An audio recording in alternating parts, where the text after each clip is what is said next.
I got my dick sucked in the club. I'm sure you did. When was the last time that happened? That was in 2000. When's the last time that happened? That was in 2000. He knows. Opium in Miami. He knows where it was. She stuck my head under her shirt and did like this. Wow. Did you come? No. You didn't come? Were you nervous? She couldn't probably do it that I wasn't long. nervous. She just wasn't wavy with her mouth like she thought she was. Yeah, Pop. Tell you about this bitch. She's so scared.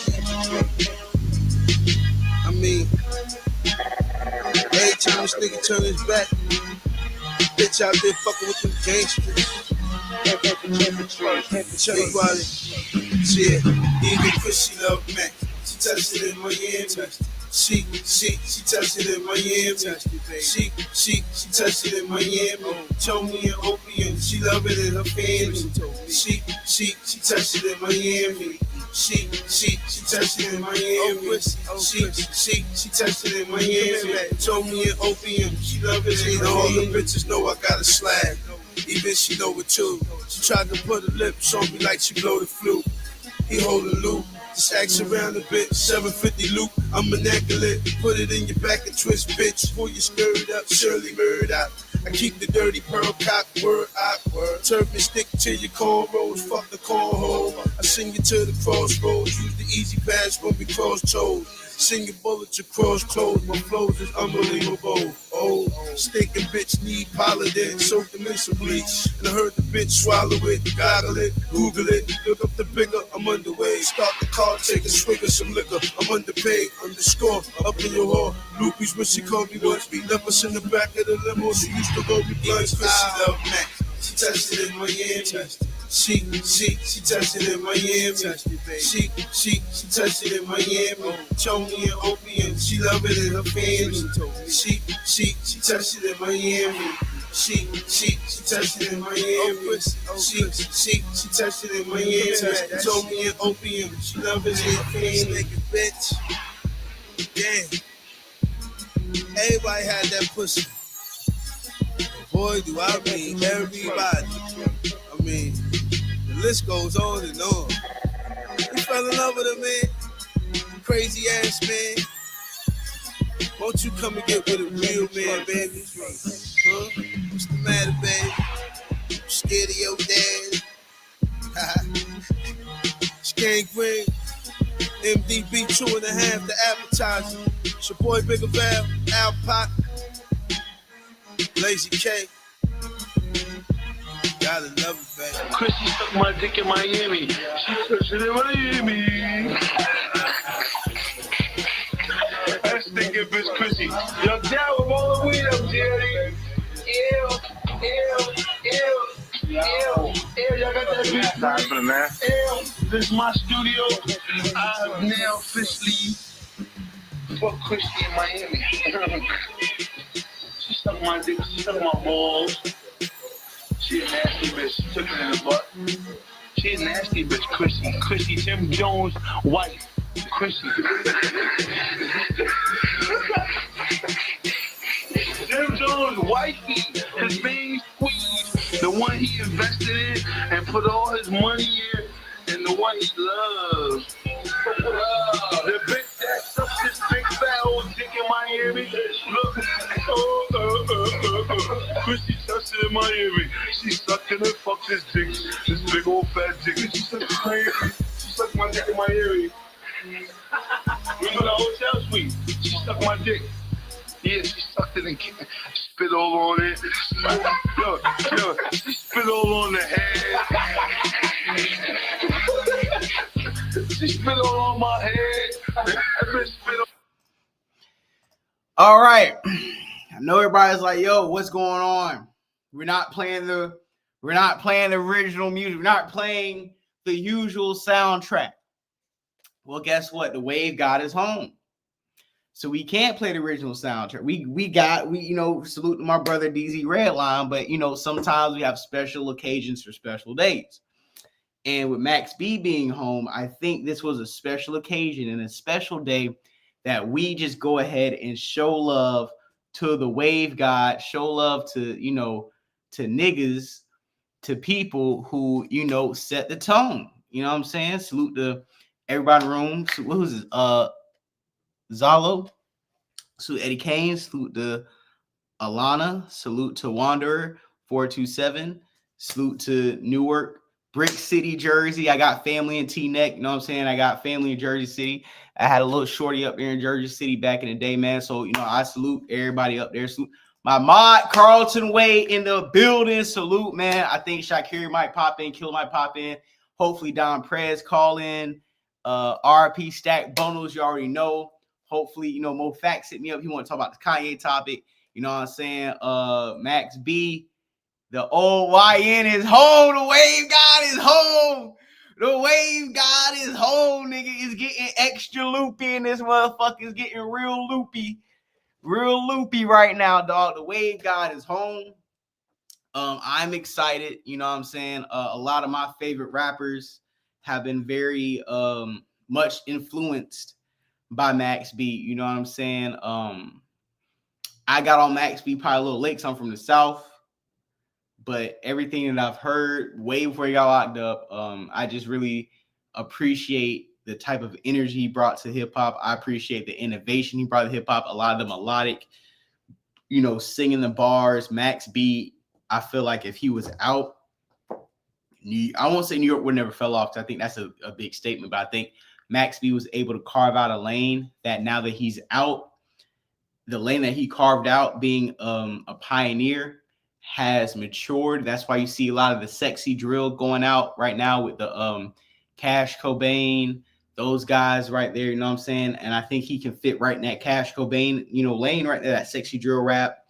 I think him and Wiz Khalifa is going to do some stuff. I think him and Max B is going to do some things. I mean, not Max B, him and French Montana is going to do some stuff. And I really do appreciate the fact that Max B's came home.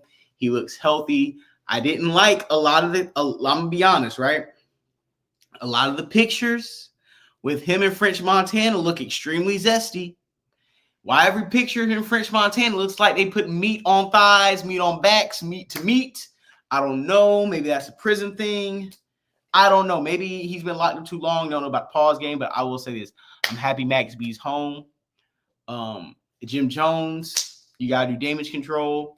You know, she touched it in Miami. We got to talk about Ye apologizing to the Juice. You see, we got the Juice box up there. I told y'all. Y'all thought I was playing. I told y'all a long time ago. When the Charlie Kirk shit happened, when the Kirk popped off, I laid back. So I'm like, bro, we are not participating in, you know, getting our shit banned.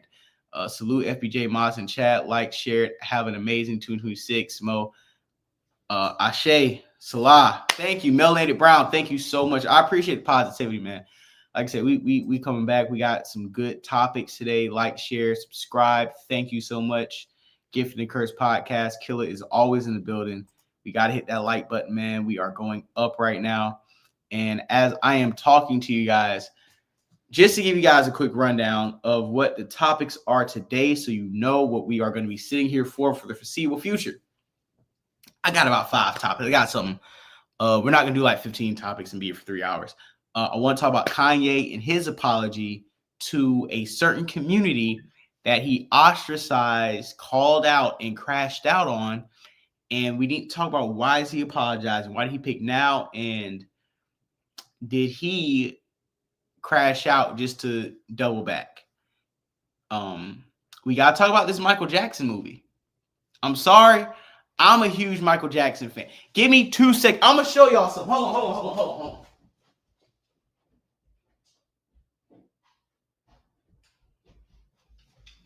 Because y'all thought I was playing.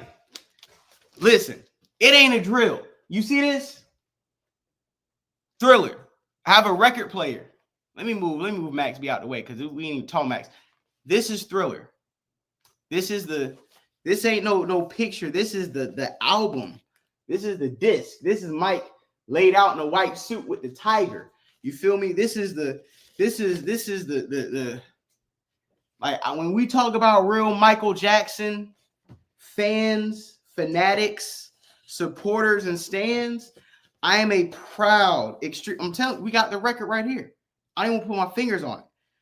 I'm a proud Michael Jackson supporter, stan, whatever you want to call me. You can ask some of my family members in this chat right now who used to make fun of me or just kid around with me about my fandom of the GOAT, and it never wavered. Like even as a kid, you can never, as a child, you were never gonna make me feel like Michael Jackson was uncool. Like you just couldn't do it. I don't care how many like people were like, oh, Mike's lame, Mike's corny, whatever. I'm like, bro, I don't give a fuck what you say. This is the GOAT. Got a new movie. You know what I'm saying? We've had the Flex Alexander movie. We had a lot of bad Michael Jackson movies, and it looks like Hollywood has finally put money in a real Michael Jackson biopic. So we're gonna talk about that. I'm not gonna lie. Somebody else apologized to the small hat community, and we're gonna talk about Floyd Money Mayweather. And before I talk about Floyd Money Mayweather, I'm just gonna read the comments a little bit. Share live, everybody. FBJ's back. We here. Okay. The biggest selling album. Bro, listen. This album right here, I remember I was like 8, 9 years old, right? I watched Cars and Cut the Grass just so I can listen to Human Nature as much as I wanted to when I was a kid. I only used to hear Human Nature on the radio. This is before streaming eras. This is before you go online on YouTube and listen to a song that you like. When you were a kid and you had a favorite song, unless your parents bought an album where a B-side was on, you weren't going to hear the song until it came on the radio. Well, by the time I was 10, 11 years old, I'm like, yo, I want to hear Human Nature anytime, every time. So I worked for like 2 months. I know you're like 2 months to get like $10 to $15.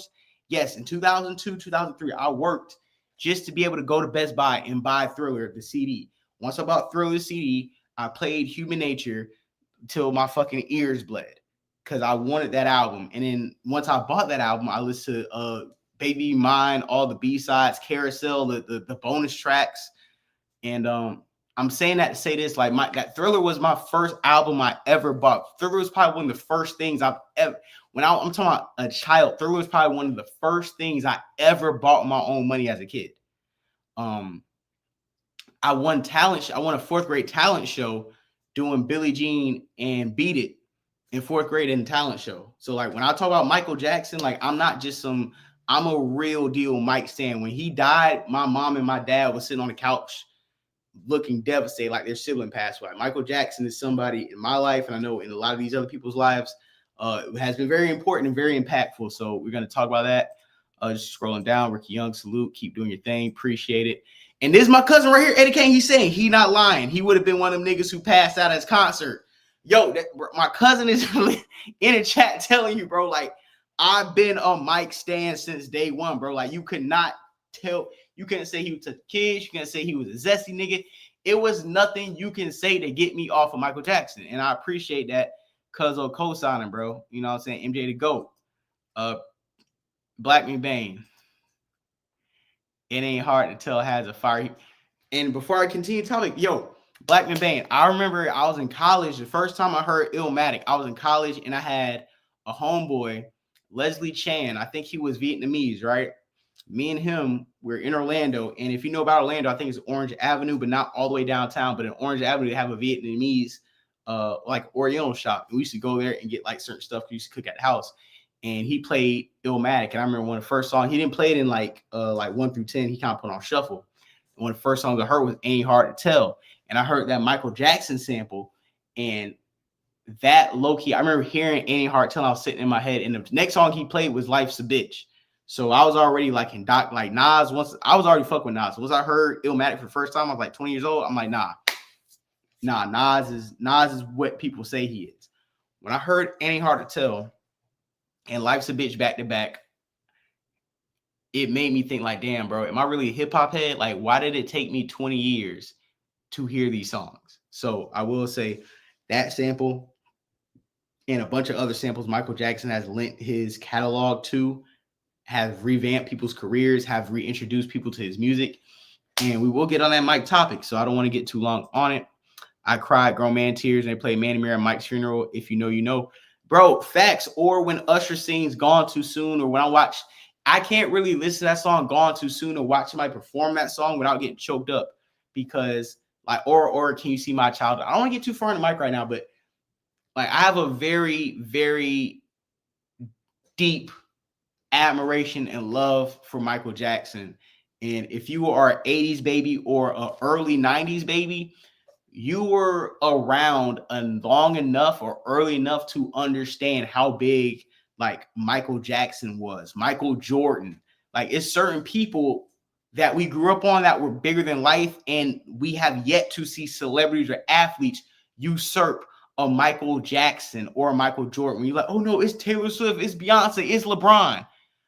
No. When we talk about Michael Jackson, niggas would pass out and die at his concerts. Grown men would pass out and die.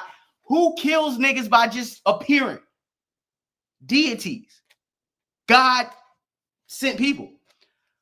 Michael Jordan, we still wearing Jumpman. I'm telling you, when the era we grew up in, the late Gen Xers, early Gen, what is it? What generation? Millennials? Bro, nothing like it. It's crazy. Stash it out in 20 years now, it'll probably be worth a cool ticket. Nah, for real. That was when they carried his casket away. Facts, man. D. Martin from Cali. Appreciate you, man. FBJ Swoop, bro. Yeah. Facts, yo. Facts. So we got to talk about that. Got to talk about Mayweather apologizing to the small hats. The Grammys, a whistleblower for the Grammys finally admitted that it is rigged. Labels fund certain artists and put certain things in the forefront for these labels and for these people. And I'm just happy we finally get people to expose what the Grammys have been doing to artists and albums for generations. Like one of the biggest Grammy snubs I remember in my lifetime where I was like, yo, I'm not fucking with the Grammys no more. Was when the best hip hop album came out, the award. It was, I want to say, Watch the Throne or Magna Carta. It was one of them. I think it was Magna Carta for Jay-Z. I want to say Yeezus. I want to say, I'll look it up right now. Matter of fact, let me look it up real quick because I don't want to be wrong. I like coming on here. Was it 2013 Grammys? 2013 Grammys. Best rap album. Yep, we are. Just give me 2 seconds. I'm about to put this on the screen. Where we at? We're at. All right, let me share this. If anybody want to hop in, let me give you guys the link, invite guests, copy, paste. So if anybody want to call in and tap in, here's the link. Let me go ahead and share screen. Stop one. Share. Bet. All right, best rap album, right? We're going to go all the way to 2013 right here. All right. Or wait, 2013, 2014. That's what it was. All right. Are we here? Just want to make sure everybody can see this and move myself off the stream. Mike stood for 3 minutes, ain't said a word. The whole crowd went crazy. That's trash. Magna Carta was trash. Illuminati Music. Invincible was a classic. Hey, we're gonna get the big Trump, but you know, I don't want to be banned from the algorithm, so I'll be trying to stay away from politics. I ain't Candace Owens. All right. Yes, sir. My boy here. Yo, I ain't gonna get to it yet. Let me slow this whole motherfucker down right now. Nigga, hold on. Hey everyone, did you get a new camera? The stream looks like 5K clear glass. Oh, I appreciate that. I appreciate it, man. But who was it? Hunacre Woods in the building, man. Fuck all that, bro. I gotta get my boy Don. Don Juan in the building, man. What's poppin', man? What's good? What's going on, good bro? Man, we chilling, dog. We chilling, man. I want to introduce everybody, my man Don, dog. This we built so much on Clubhouse. He spearheaded the #1 morning show on Clubhouse for like 2 years running. We were getting weekly celebrities, breaking songs, breaking news. Like we were literally like we were disrupting the algorithm on a weekly basis, dog. And you guys are gonna really enjoy Don. He's about to pop off on YouTube. I'm talking about like this. He literally has his posts not only on the community, not only on the internet, not only on hip hop, but so many other things, man. I'm just happy that Don, you know, he got the stream up, he got everything together, and we're about to cook right now, dog. So Don, say what's up to people, man. What's popping, man? Hey, yo, what's up, man? That was a hard introduction, bro. I ain't gonna lie. Man, you had real celebrities like shaking, bro. You was shaking up like real like people we see online right now. Like you had them scrambling for content. Facts, true fact. But hey, I couldn't did it without the help of Florida boy Jay. You know what I mean? I couldn't do it without you, cuz. Oh God. Listen, bro. I was just a soldier in the army, bro. Bro. You was cooking, dog. I ain't gonna lie. You was cooking, bro. You was cooking on a daily too. Like when it wasn't the morning show, when it was just like a Tuesday and some random shit with Kanye happen or some shit, man. It was just like, bro, I ain't see nobody fucking with us, bro. And even now though, nobody still like, you know, when it comes to this, nobody really fucking. Yeah, and I say this all the time, bro. Like the training and the experience I got from like helping run that clubhouse room and the group that we had, I wouldn't be able to do what I'm doing on YouTube without that training. Like that felt like college to me. That felt like grad school. Like, okay, you want to do content? This is how you got to do it. This is how you got to present it. And you got to really be ahead of the curve when it comes to what people want. And what you kind of showed me is we both from the South. What you showed me is like, bro, we can be who we are and get an audience without being extra, without trying to appeal to everybody else. We just got to be ourselves. And that's why they fuck with us, because when they looked at our group, nobody was pandering to anybody. We would had niggas from Detroit, Baltimore, Jacksonville, Mobile, Birmingham, Dallas. Like we had everybody from real cities that niggas know niggas is at, bro. So you know, true fact, bro. True fact. And now it's time to really take this shit like to another level. Cause I feel like, which I know you'll get into it, but with the hip hop shit, I think the media finna come south, man. You know, I was looking at Woody and Bank the other day, yesterday, because it just came out, and I was just like, damn, man, nobody from a coast could have did these interviews. You know what I'm saying? Like even with Thug. So just being two Southern niggas and getting into this media shit, bro. Like I think our chances of taking this shit to another level is around the corner for real. You know what I mean? Not only is it around the corner, what I've noticed, even when like I'm doing stuff by myself, I still get people from Clubhouse and from that era of our morning show that still tap in, still support me. So it's like we got a legacy. No matter if people know it or not, I still reap the benefits off of what we did before. So I'm just, like I said, I'm happy at the fact that we can like link back up, get back online, and get this shit cracking. And Black Bane said he better not be like J Doug. No, Don, listen, salute J Doug, but Don isn't like J Doug. And the reason why I say that, and there's no shot to J Doug, but Don, how many, bro? We had like 5K people, like we had thousands of people live. Yeah, it was like 15. I say the average was 1,600, because you know I used to always like to play Gucci Man 16 Fever after the goddamn show. Because there was 1,600 people in that motherfucker. So bro. I'm trying to tell you, Don Orchard, not even to get on top, but I'm trying just so my audience can know who you are. Yo, Don had the #1 morning show on Clubhouse during the pandemic. Like when everybody was locked in a crib, they couldn't go nowhere. They didn't know what to do, what to talk about, didn't know what was going on. Monday mornings, we had a DJ. Jason Lee came in there, show love. Wack, Amber Rose. Like we was having like the Ray J that everybody you see online around streaming. They came in our rooms. They had to come on stage and defend themselves and fight for their life. Every Monday, you could have been a regular motherfucker from Chicago in the trenches, or you was a mainstream celebrity with #1 record. If we was on your ass, you had to come to the goddamn presidential suite. Fast, bro. We had Lakeith Stanfield in that motherfucker before the Hard to Fall movie dropped. Yeah, you know what I'm saying? Bro. Remember when Tariq Nasheed dropped that shit and we had to open up the room to get them hoes off that nigga, bro? Like, bro, we was really, bro. We were doing the work, bro. We was just, and the thing about it, I think that would make us so good at doing just good at this shit, bro. Because we got a passion for it. Hey, Shakira just said with no with no production, straight out the dome, bro. Hey, niggas, we had no list, no paperwork. It was just, hey, this shit off the top, bro. Hey, now I ain't gonna lie. We used to, before we went live and like night before, we'll do like some pre-production conversations to like everybody know what we going in at. Everybody know how, okay, we're gonna dress this. You jump in here. So we had a little bit of organization, but for the most part, we was like just freestyling that shit. Yeah, fact.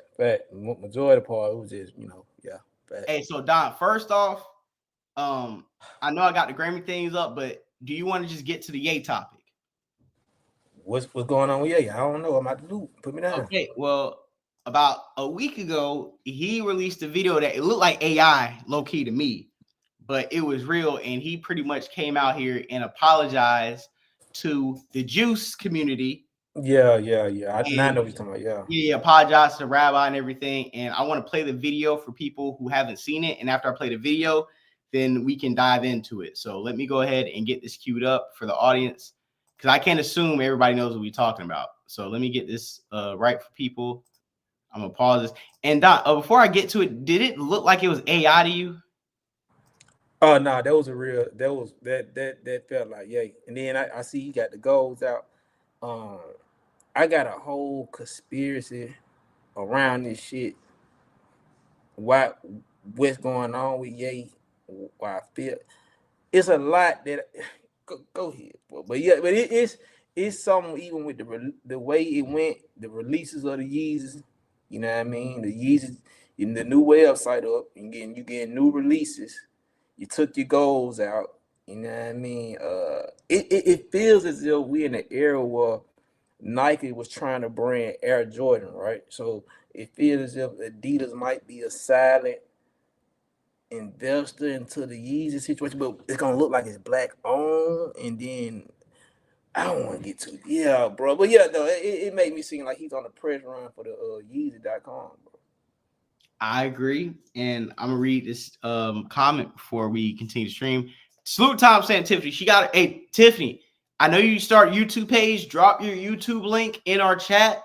Spam it if you want to, so everybody who's watching this can follow you, Tom saying Tiffany, in your page. So I want to give you a shout out. Tom said that man was doped up. Exactly. Tom said that man was doped up.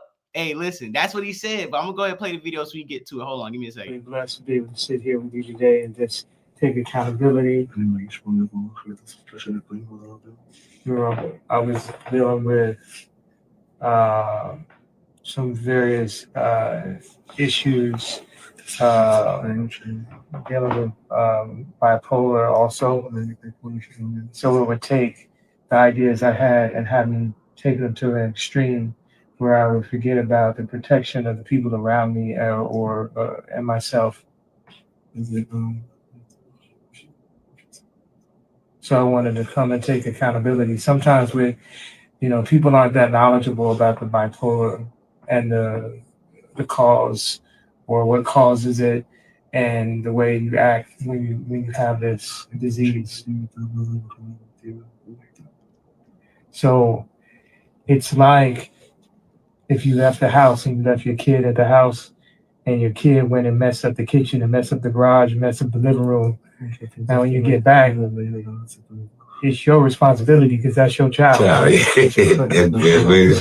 that's the way I look at it. It's like I gotta go clean up the kitchen, I gotta clean up the living room, I gotta clean up the garage. Yeah, and it's a big deal for me as a man to come and take accountability for all the things that I've said. And I really just appreciate you embracing me with open arms and allowing me to make amends. And this is the beginning and the first steps and the first brick by brick to build back the strong walls. Say Yandu, Rabbi said the Judaism. The Judaism brought to the world a way for someone when he regret about something that he has done wrong. And the Jews live on this way of if someone did something wrong, he can regret and fix it. And the rabbi is hugging you and hugging everybody.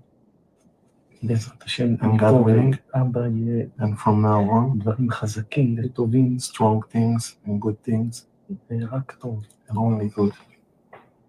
You are a very good man. Amen. That's yeah.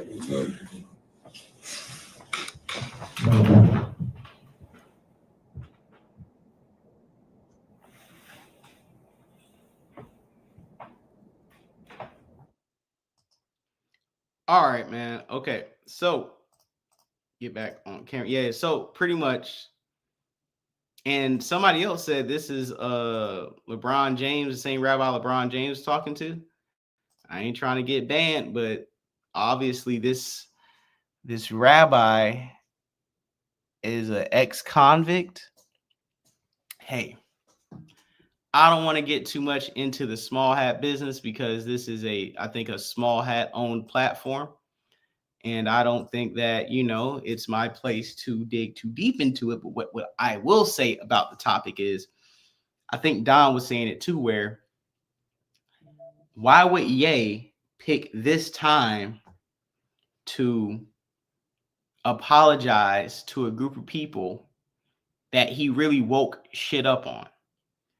Him and Kyrie Irving literally single-handedly woke up society about the realities of the control a certain group of people have over the rest of the world.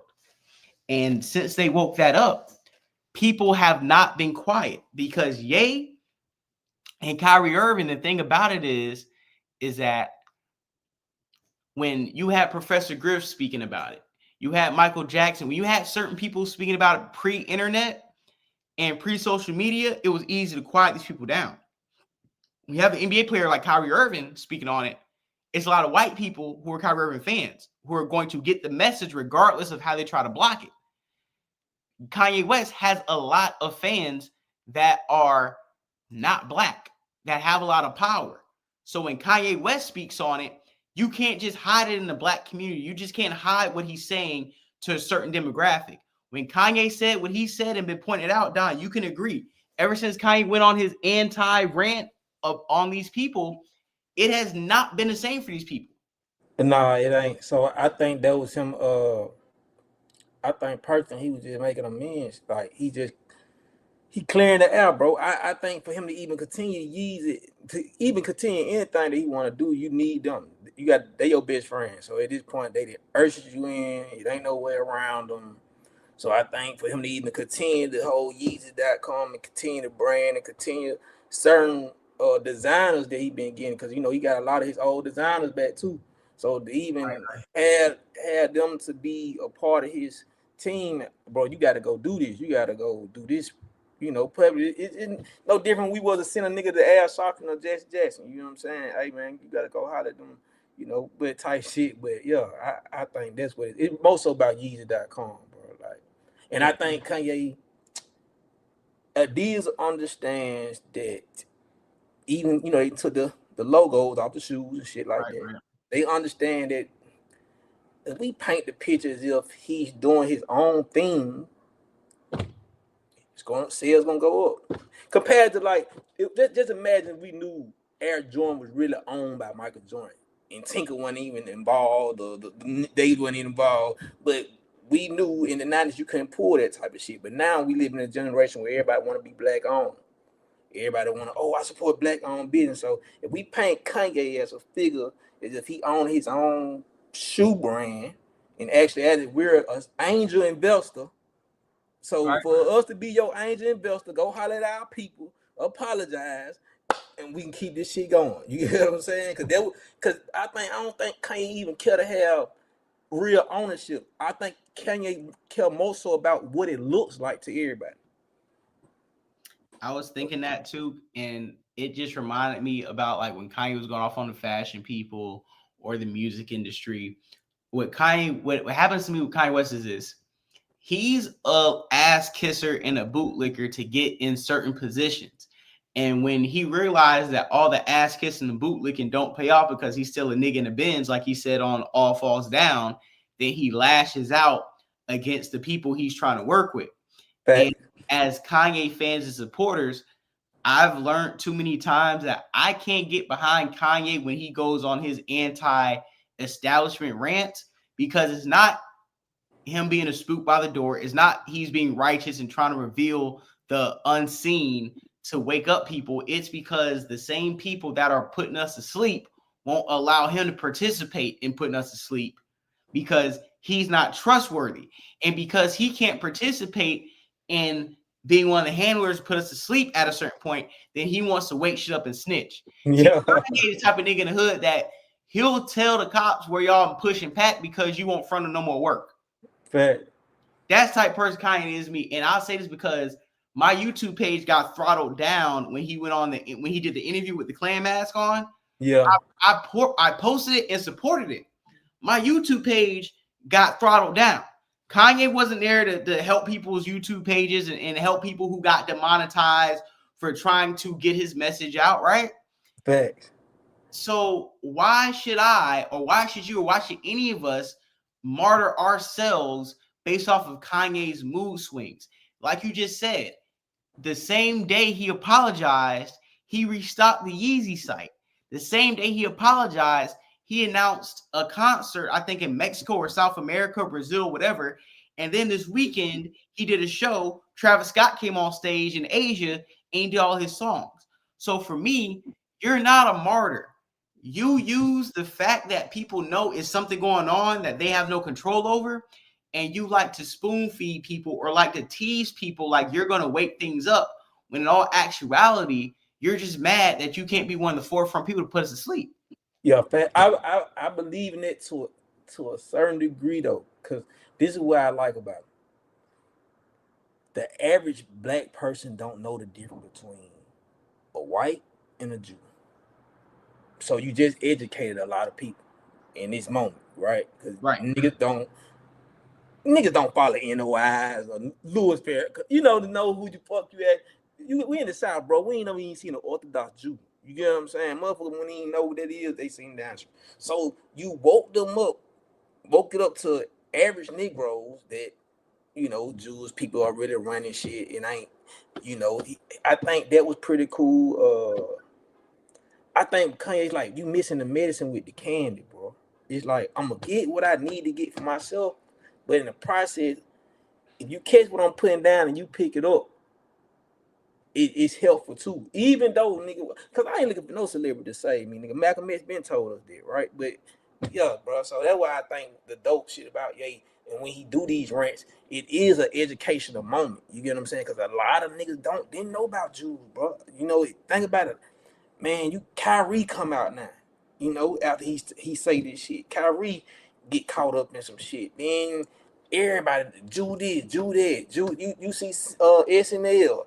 They doing all the goddamn Jew content, making jokes, and in this moment, I just feel like it'd be very educational, bro. I'm gonna be honest with you, I ain't know too much about Jews. I knew of them, but this shit made me go down a rabbit hole of even buying certain books to read more about them. You get what I'm saying? Go ahead, my bad.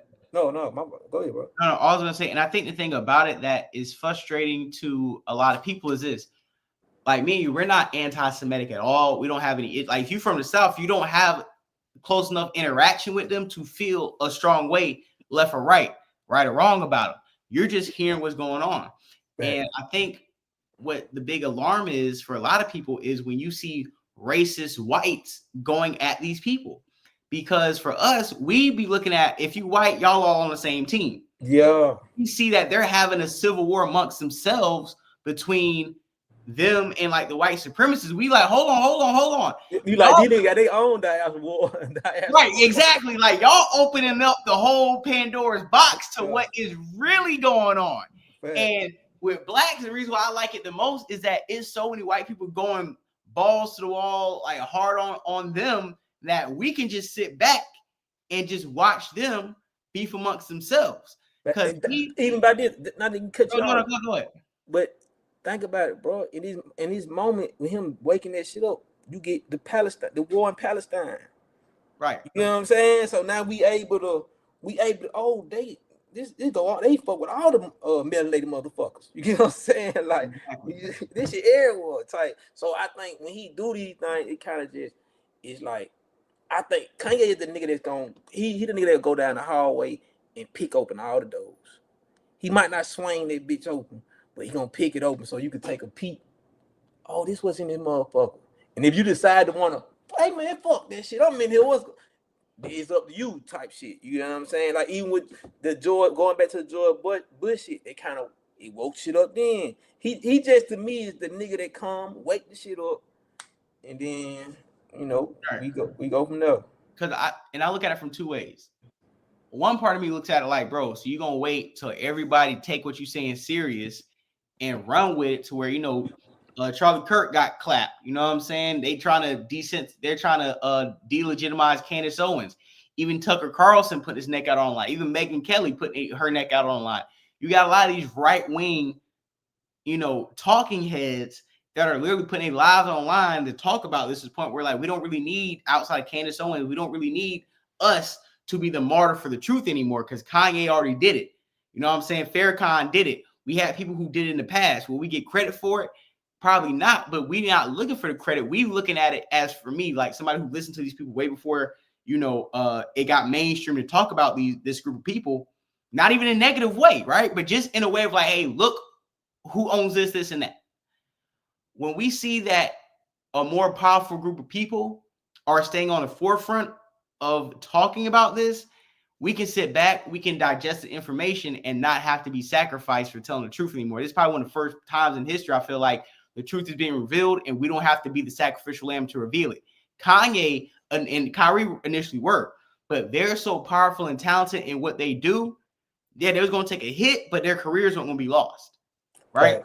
So now I think because Kanye sees that, okay, I may have started the fire, I may have kicked off the fight, but I have other people fighting for me now. So now I can go and apologize and keep it moving. My only problem with that is this. You wait till everybody get on the side that you told us about to now flip. And that's what makes you feel like Kanye West would be like a contrarian. Like Kanye West wouldn't be the only nigga on something. Then when everybody get on it, now he off it. But do you think it's because maybe each time he go down the rabbit hole, he see a bigger fight? Absolutely not. I think that Kanye West, just like us, Kanye West grew up in Chicago. Kanye West's lyrics was pro-black. Kanye West's parents were scholars. He read books. He's well educated. He knew exactly who owned what and who controlled who before he got his record deal. He signed with them people. He did business with them people. He reaped the benefits off them people. And like I said with Kanye, anytime he's trying to get to a door that it won't open up for him yet, He's just a real narcissist. Yes. Anytime the plug don't want to front you no more work, you want to call the police. Yeah. And then when the block hot, then you want to double back and be like, oh no, I'm sorry, I ain't mean to work with me again. And it's like, Kanye, if you was a street nigga, you would have got your head knocked off because you can't they would have been trying to get your hands dirty with us and be complicit, and we don't want to give you what you want. Now you want to blow the whistle. You can't be a whistleblower and be complicit in the same shit. You can't rock us to sleep and then try to wake us up when they don't give you no more sleeping medicine for us. That's my thing. I can't trust you like Mayweather. Like I'm playing Mayweather clip in a minute. Like Mayweather, you can't come out here and say, hey, I'm pro-black, I'm black American, look out for my people, and then go out of your way to say, hey, I'm a defender of this, I'm gonna support that. And my thing is this, you can have your stance. I'm not saying anybody who's pro them is a sellout or that they're on the wrong side of history, but there is a situation where you got to be transparent and you got to look at it from both sides. And like Mayweather, you're not literate. You're not literate enough or articulate enough to be trying to speak for a group of people that are that savvy. They don't need you to speak for them. They're not ever going to actually speak for them. They needed you to be a symbolic tool to get your people in line. Floyd can't read Cat in the Hat. Why the fuck you think they're going to have him speak for them? Nah, for real. in the speech that they pre-wrote for him. You think he about to stand up here and get on a Piers Morgan or get on some of these talking head platforms with really intellectuals? Come on. And then he can't even deal with the pressure of the culture, cause you gonna be memes probably for the next 48 hours. Well, 72 hours. 50 gonna have you on a meme. I mean, yeah, it's out of here, man. Yeah, so nah. And real quick, somebody watch me. It said Max B is a snitch, but I don't care. I'm a civilian. Gunna is a wave. Let's see if Max and Turbo. Let's see Max can take it. I'm sorry. It's been too many niggas snitching in rap music for me to care especially, and I'm gonna say this, Max B been locked up for like 17, 18 years. Bro, if he told to get out, who cares? Because if you look at the Max B situation, the person who got shot or robbed or whatever was, or the person did it was like, say it was like Max B's hoes, like some bitches he was messing with, robbed and shot a nigga who was like scamming to move money around, and they put Max B into it.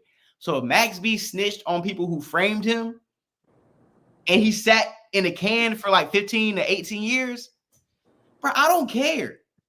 I'm sorry. I'm not saying Max B should have held it down, because I've been to jail before. I don't know if you've been to jail for it, Don, but it's like you go to jail for one day, you want to come home. You go to jail for 10 days, you want to come home. I'm not saying snitching is cool, because I'm not advocating for that. But for somebody like Max B who sat down and did his time, and watch me, I'm not putting this on you, but for like Whack 100, 6ix9ine, and academics, what they have been doing and what I've been seeing is like when people come home and people get celebrated, Whack, Ack, and 6ix9ine want to throw snitch allegations on everybody, or say they got the paperwork on people who are just trying to get their lives restarted. Snitching or not, me personally, I don't care if Max B told on niggas. He did his time. If he decided to tell niggas to get out, bro, you should have did the crime with him. He held you down for 18 years. You didn't buy a ticket to where Russell Simmons at? Goddamn Bali. Bali, yeah. Bro, I'm sorry. If a nigga held me down and he took the charge, bro, I'm leaving. I'm getting extra. I'm not coming back. I'm gonna be honest with you, John, though. Yeah. Why I'm gonna listen to Matt B. Let's get down stood just as much as I listen to Gunna. Right.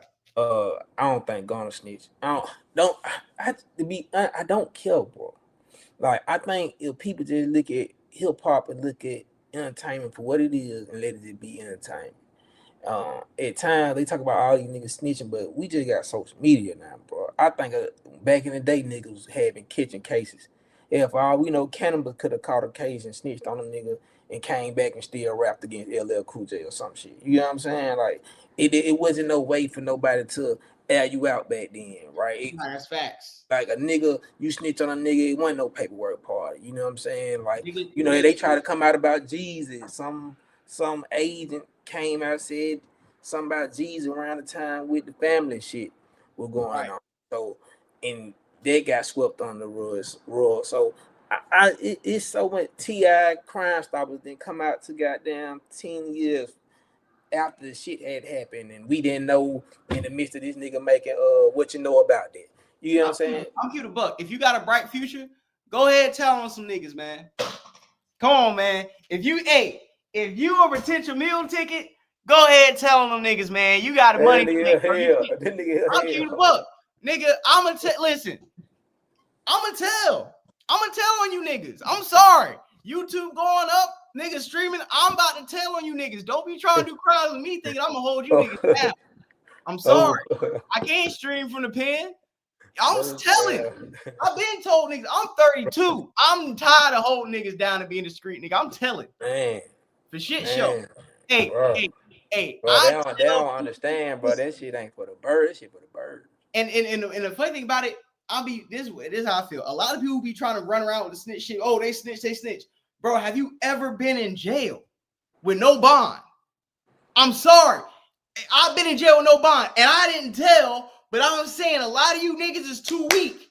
Y'all can't sit in the pen with no bond. You cannot sit in jail eating PB&J sandwiches with no bond. With a cellmate talking to himself because he's scared somebody gonna put hands on him. Y'all ain't never been in cell with niggas who playing crazy. Facts. Y'all ain't never sat in a cell. Nigga trying to go to the asylum. Nigga playing crazy right here. Bro, y'all ain't never been in a holding cell where if a nigga take a shit, they about to whoop his ass because he going through withdrawal. So what I'm saying is like everybody want to talk about, oh man, don't snitch. You should hold. You facing 20, hold it down. Don't snitch, nigga. Bro, 90% of society could not do 7 days in an American county jail. I'm sorry, you can't. You can't. So don't tell me. Then don't let it be a city where violence is just at an all-time high. You know what I'm saying? Like, man, I ain't gonna lie. Nigga come to a county jail in Birmingham. You come to Jefferson County, your ass ain't gonna last long, boy. Your ass gonna tell quick. There's so many murderers in that motherfucker fighting every day. Nigga got trying to get their aggression off. So I just think this shit done got, which I mean it was bound to get like that, but rap just got too personal, bro. Like, it got too personal, bro. Like, goddamn, y'all ain't let Max B come on and enjoy itself. Y'all just, hey, we got the content. But you know, this is the side that we in, bro. Content over everything, dog. And my thing is this too, like, dog. Max B really, the only person he really beefed with was like Jim Jones, right? Yeah, and that's crazy to me too, bro. Like, why? I don't know why Jim don't want to squash it, but I mean, bro, you heard that song? But I'm saying though, if Jim down to 50, bro, Home been locked up 20 years. You been with Christian, my nigga. You ain't married a bitch, but maybe because you ain't this situation. Why is you at this point? Just keep it playable, bro, and get you some money. I look at it like this, bro. You and Max do a song, the shit gonna go up just because you and Max doing a song. Like you had the in Harlem, but it can blow the way it's supposed to blow because it's only dedicated to a certain region, nigga. I liked it because I fuck with you, but you ain't. We ain't no Harlem nigga, so we can't be like playing that shit back to back. You feel me? So down the Wave guy here, why not do a song Wave guy and go get you some chochos, bro? Like, why is you on the bullshit unless you still think Chrissy want a goddamn touching in Miami?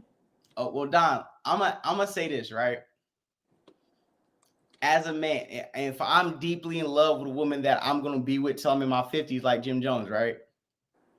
If a nigga that I put on or signed got on an Alchemist beat and told bitches, you know, she thought, you know, I ain't come, her mouth wasn't wavy like she thought it was.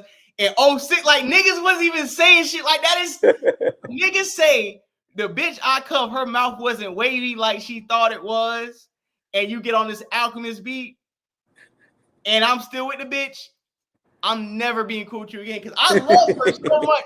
But the reason why I will never put a ring on her finger is because she touched it in Miami, nigga. We was on Clubhouse, bro. That's some Clubhouse shit, bro. If we exposed your bitch touched it in Miami, and you still with her, low key, Jim, look, bro. Like, lucky, I'm still fucking with you.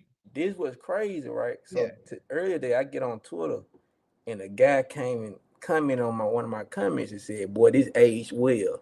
So it was the dang, where is it? I just looking at it. Oh, here you go, right. It was when she had posted her Insta story, right, on last year, September of 20th. You and I both know you will never find someone like me. Good luck trying, yeah, I have your replacement by tomorrow. And I wrote under there, Max B on the way home. Nigga, she said this a year ago.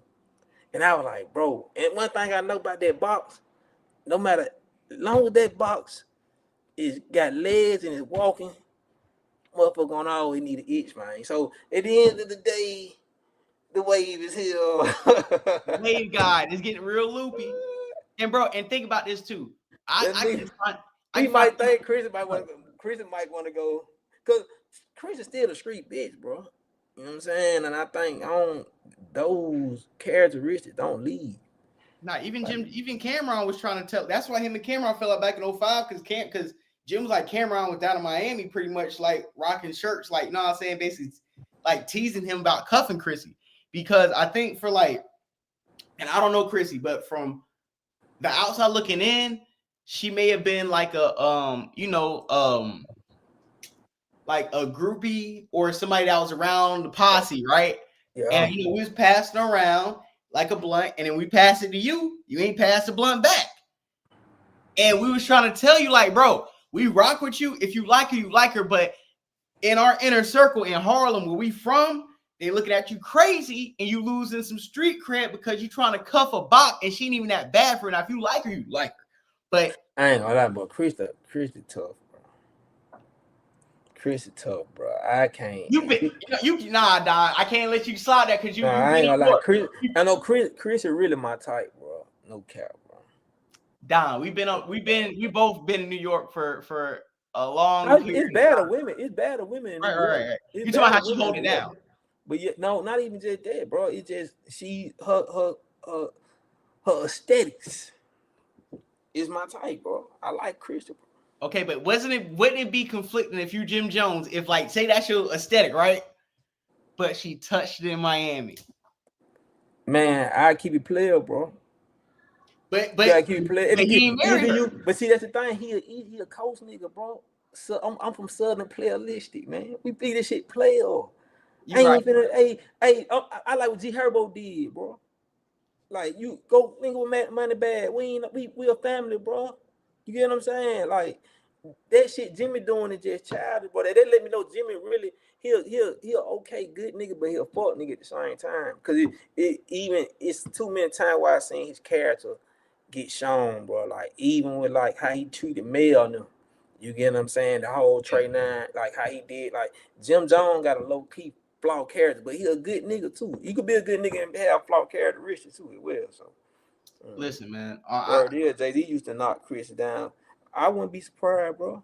Okay, but you know what I think the difference between like Southern niggas and up north niggas, I'm gonna say this. I feel like up north niggas, they clown a lot and they joke a lot, right? And they violate a lot. Like you gonna be on the block with a lot of these niggas and they might violate or just say something about your bitch, right? Down here, it seemed like we're more, and it's not about down south niggas being simps or anything. I think it's more like some player Southern pimp shit. But look at Offset and Cardi B. We'll cuff some hoes now. We'll cuff some hoes. I mean, if you ran through whatever, it ain't not like we trying to cuff you because you've been sliding on the team, but it's just some pimp shit. Oh, she hoeing? Well, now she my hoe. All right. And you know, if it go left, we're gonna make some money off of her. If she trying to be faithful, we'll cuff her. But I think niggas in the South is more like, bro, like I think we value hoes more to where hoes low-key get cuffed down here more than up there. And I know up north niggas may not connect with that, but oh, y'all niggas simping, y'all cuffing used property, nigga. We passed around a team and then you cuffed her. We more like this. Yeah, but that's my bitch now. And we feel like sometimes, right or wrong, that we can turn a hoe into a housewife. Now, it may be a wrong mentality, but as a former whore cuffer myself, I can speak sure it's not worth it. We'll still do it, but it's not worth it. Cuffing a hoe, it just for experience. I don't know how many women that I've dealt with that are watching this or that are going to watch this. I'm not talking about y'all, but I'm talking about one person in particular. She may know who she is. She may watch this later and cuss me out, but this is what I'm saying. You cuff a hoe, you're probably going to go through one of the toughest times in your life, because once you catch feelings for somebody who paints himself a certain way, right? You have to accept as a man, like, okay, she may have sucked dick here. She may have let this nigga pop, but for real. But this is my bitch. Are you cucking? Are you simping? I think sometimes cuffing a hoe, even though I say down here we're more susceptible to it, I still think as a man, it's very hard to move forward with a positive mentality cuffing a known hoe, especially when her dirt come out. No, for real. Yeah, most definitely. And salute Jim Jones. So I feel like this, bro. If you love somebody, you love somebody, right? And he's been with Chris. I feel like he's held her down. But and the main reason why I feel like she hasn't left or did anything better, because I feel like she knows what she's doing, who she used to be back in the day. And because Chrissy wasn't the finest chick, I know them up north niggas violated. Because I know up north niggas, if you a 9 or 10, if you're Ruby Rose, you still got to eat the team up. You still got to eat the meat off the bone. But we going to give you a level of grace and a level of treatment. But if you like a regular bopper, niggas is violating, popping off on your face, greasing it on you, glazing you like a donut, and then letting niggas know. So I feel like, Jim Jones got to get over that. And I think Jim Jones is never going to work with Max B again. But because Max B got French Montana, and Max B has influenced, like I said, the drill movement, the Cash Cobain movement, the Wiz Khalifa. Man, you got the youth. He got the youth. Bro, even like I said, beginning my stream, bro, like even when you look at Future or a lot of even like Southern people, I feel like Max B and T-Pain are the 1 and 2 of melodic hip hop being ushered in. Because Max B, he did it where he used to sing the rap verse or sing the choruses. T-Pain did it with auto-tune. So you listen to Future, like I said, the Wiz, you listen to a lot of people in the last 15 years, they're low-key carbon copies of a T-Pain Max B variant. in whatever region or culture they come from. You can't tell me this whole melodic hip hop era, even with the Drakes, Max B. And I'm not saying everybody was listening to Max B before he got locked up, but when I go back in time before he got locked up, who was the first nigga I was really hearing singing on tracks? Max B. It may not have hit the way a lot of other shit hit, but it's just like what we did on President's Suite, or when you are an originator or something, somebody can always come along, study you, and perfect it in their own way. But the original cut, the OG sneaker is the OG sneaker. You can re-release it and remaster with a different leather and the different shoelaces and put a different size Nike check, but the OG is the OG. And you always got to reference the OG with the remix. Yeah, I think Matt had won a big run, bro. I think, and then I think he willing to even if he can't get the writing skill, like the whole behind the scene part, I think even that, bro. Like I think the music's gonna be hard, especially when you got French behind you, bro. French known for a hit, like a real commercial hit, bro. Like French, that last shit he had with Sway Lee. Yeah. Like, bro, French, yeah, Bone. Listen, yeah, Bone did. Yeah, you gotta. Nah, Bone Thug, no, for sure. Bone Thugs did it first, but when I talk about like Max B and T-Pain, I'm talking about like how they like. There's always a bridge to the next generation, right? We can talk about Bone Thugs, and I feel like Bone Thugs paved the way for like weed raps and like I said, the melodic raps and stuff. But what Max B did, I feel like he took what Bone Thugs did and made it palatable and made it modernized for 2007, 2008, 2009. For when 2010 and 11 came, you like you said, you get the Drakes, you get the Wiz, you get the Futures, you get the guys who are also singing in their raps. Max B bridged that gap from Bone Thugs to that. Just like Snoop bridged the gap to Bone Thugs. Bone Thugs bridged the gap to Wiz and Currency. Now weed raps as a genre. A lot of this stuff that we talk about now, yeah, it took niggas in the 90s to lay the blueprint. And it took niggas in the early 2000s to kind of rewrite it. And then it took niggas in the 2010s to bring it mainstream. So yeah, Bone Thugs definitely did it first. Or people even say Ja Rule. I'll give Ja props. But the thing when I'm talking about Max B is it was wavy. And I don't want to keep using Max B's terms, but it's a different level of sauce. It's a different level of swagger and like too cool for school. Max B kind of did it on a too. You know what was crazy? I'm paying attention to the chat and they bring it up. I think the level that Max did it was probably what make him seem as if he was the first dude. When I think back on it, yeah, niggas like Chameleon out in the South. Yeah. Chameleon that song a lot, bro. Like, and Chameleon I've been out since like shit 99. You know what I'm saying? Like Big Swang, Gazimbo.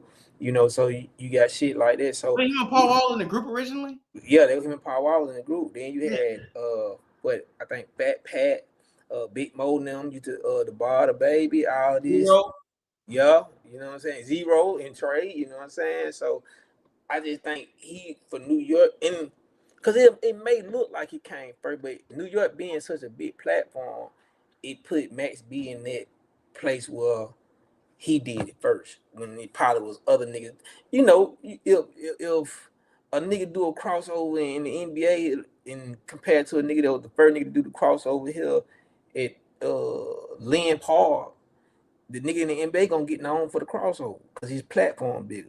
But that don't mean he was the first nigga. It was niggas over here in Lynn Paul doing the crossover first. So I just think that's why people give it to Max B. I mean, shit, I like him, but I think Buddy hard for real. And I think too, like what you just said is a prime example. That was a great point because Tim Hardaway low key brought the crossover in, but because AI crossed Jordan up, it was a bigger platform. You know what I'm saying? AI took this moment that, hey, y'all gonna know this for me doing this on the greatest. Tim ain't do this on the greatest. I did this on the greatest to ever play this shit. You know what I'm saying? So yeah, it for history, nigga, 100 years from now, it's gonna crossover gonna go back to who? Ours.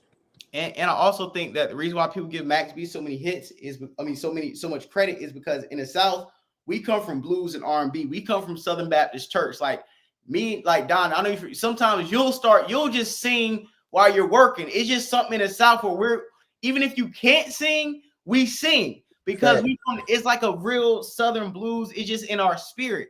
So when we talk about the Zeros or even the Bone Thug, or like some of the niggas from the South who like, or even like you look at a Goody Mob or a Nate Dogg from the West, that's inherently in our shit. So we not really looking at singers and hip hop as innovators because we're naturally built like that's in our blood, right? Like even like you said, we look at Future Dungeon Family. They come from CeeLo, like a nigga like CeeLo. He can rap, and then he started singing, and we never blinked an eye. Goddamn Andre 3000. He'll sing on a chorus. We don't blink an eye, but it's because New York was so boom bap, so tough. We got to give you bars. And there was a nigga who was singing being wavy. He just stood out way more up there than a nigga down here doing what we already do on a natural basis. So I think that's why, not to talk about Max B too long, but I think that's why people give Max B a lot of credit because he did something niggas up there wasn't really doing. Yeah. And probably wanted to do, right? And then that opened the door for a nigga like A$AP Rocky. Cause now you get a Rocky who's totally opposite of what New York sound was at the time, you know, what they were really trying to push. They were trying to come back with the rabbity rap shit, you know what I mean? And then here come A$AP Rocky. And then I think, you know, he had bars too though, but still though, he came with a different sound that was down to cater to Memphis. You get what I'm saying? So it was like New York, I felt like wanted to make Joey Badass like the new nigga from that era, but it was him and Troy Ave, bro. Yeah, and my cousin said 50 was doing it too in New York, but 50 was still a rapidy rap. I'ma bar you up. What song 50 was singing on? 50, you know, 50 was singing on even on his mixtapes. 50 sung on Candy Shop. 50 is 21 quick. Like 50 did that type of shit, but 50 Ja Rule. What I'm saying about those guys, they were still, and I ain't saying Max B wasn't gangster, was tough because he just got locked up, but it was the fact that Max B wasn't aggressive with his singing and what his rap. Max B was what the generation turned into, just a bunch of fly wavy shit. That's why, like 21 Questions. But that's another reason why I say A$AP Rocky took off in the mid 2000s, because A$AP Rocky wasn't rapping hard. A$AP Rocky was swagged out. And what I think a lot of New York people didn't realize from the outside looking in from us, the swag, the style, the fashion, the I'm too cool for school, like that Pop Smoke shit. That's what people outside New York like. When it comes to rapping, rap is too regional and too like spread out for us to be looking at New York like the 90s where, okay, y'all the best rappers, so we looking for bars. We from the South, so, you know, we went to New York and we got dressed, right? We picked out clothes.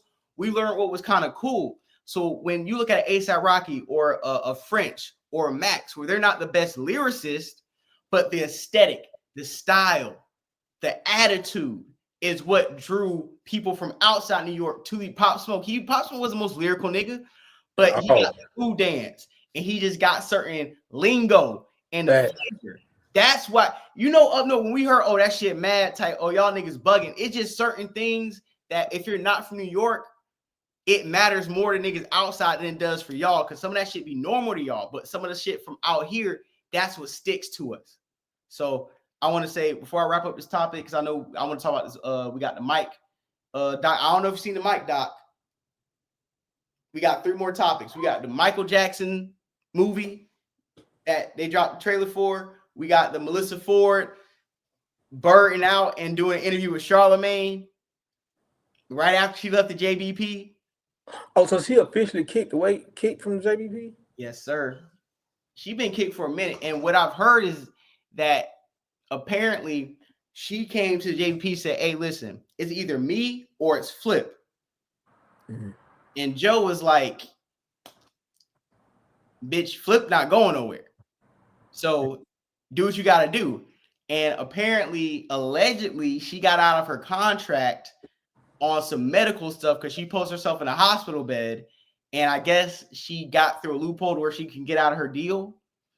And it's just she got out of the deal, you know, they haven't been acknowledging her. They ain't really took those shots for real. Mm-hmm. But if you like really in the know with JVP, they didn't. You know how, you know, Joe Budden Podcast sometimes be like a bunch of inside jokes. So it's like you really got to do your research and know who they shooting at. And she started, and this is another thing I think me and you talked about is, you know, when you have a collective, a lot of times y'all are building something. One of the main things that makes collective paranoid is somebody in our group building their own platform and leaving. Like, don't be a guest speaker at my church and open up a church across the street next week. right? Don't use my audience to talk shit while you're with my audience and then promote what you got somewhere else. Don't come to the filth. Tell me how filthy we are and that you got your own platform where you're speaking in a higher vibrational level after you just profited off of the book. We serving fit.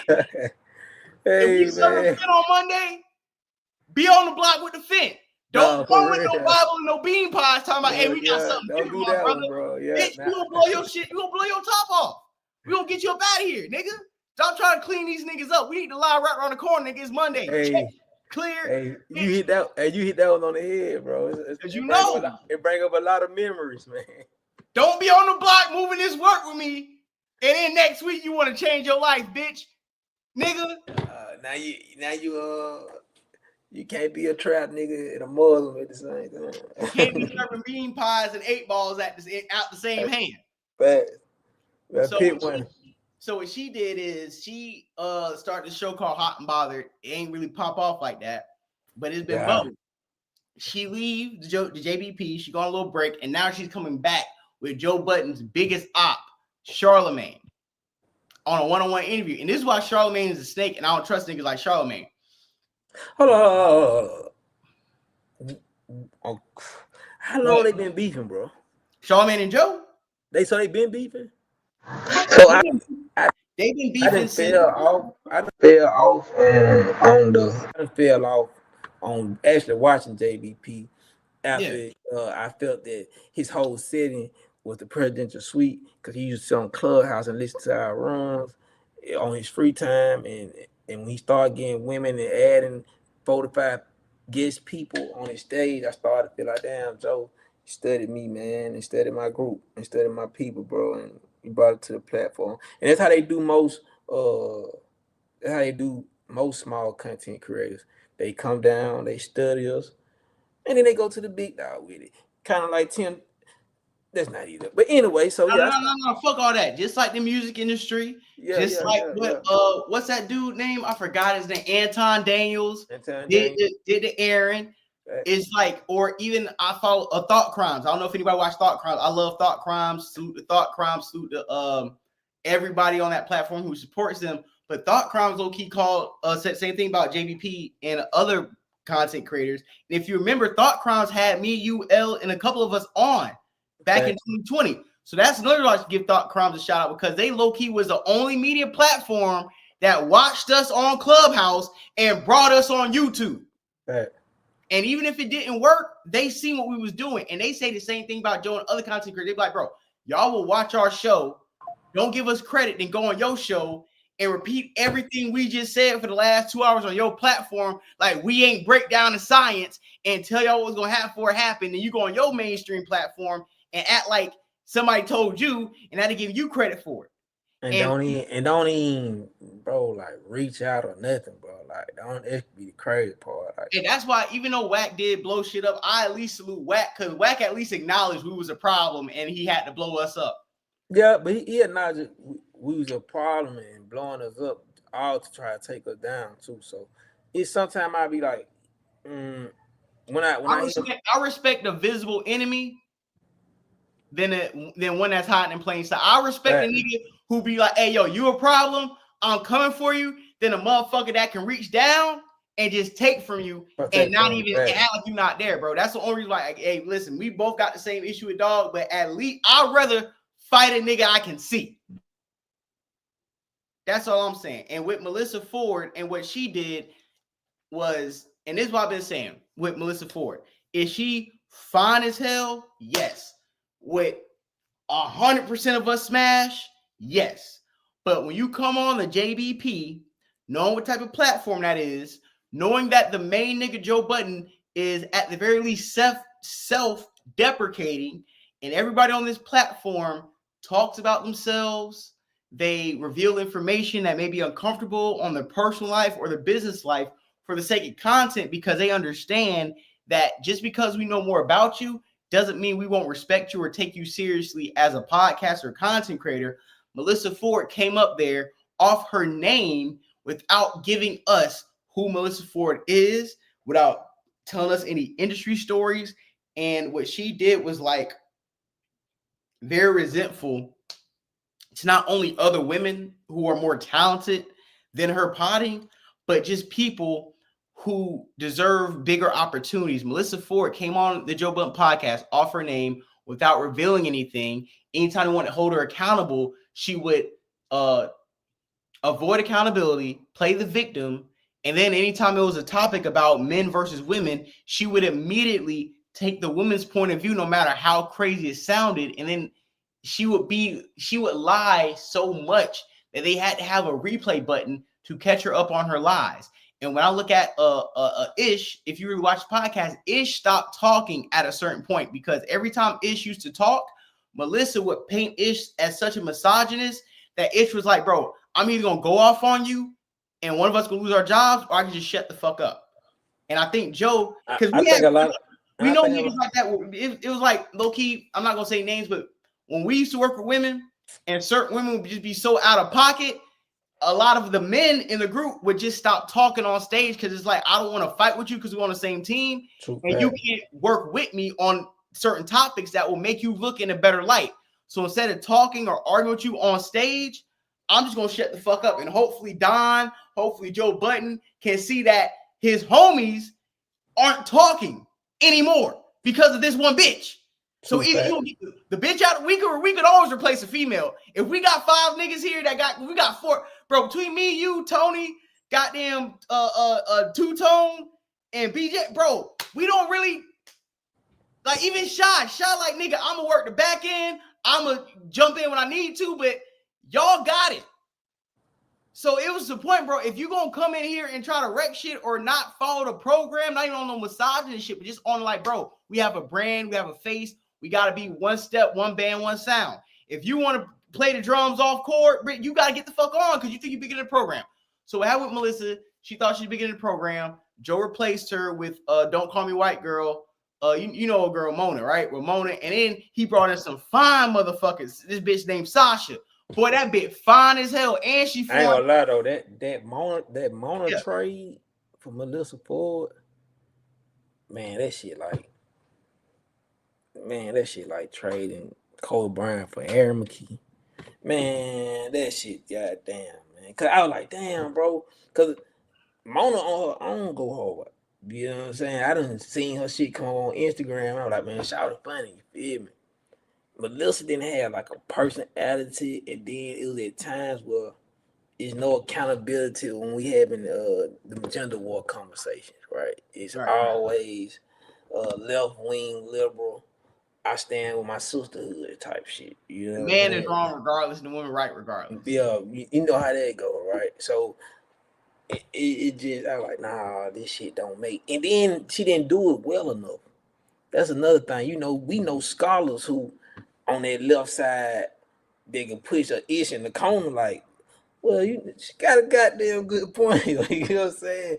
Yeah. She wasn't scholarly enough to be a left wing, bro. Like, you gotta be man, shout out to my girl Hannah, bro. But you gotta be like that if you gonna be on Joe Budden Podcast, bro. You gotta be like, you gotta be a. You gotta have scholarship with that shit.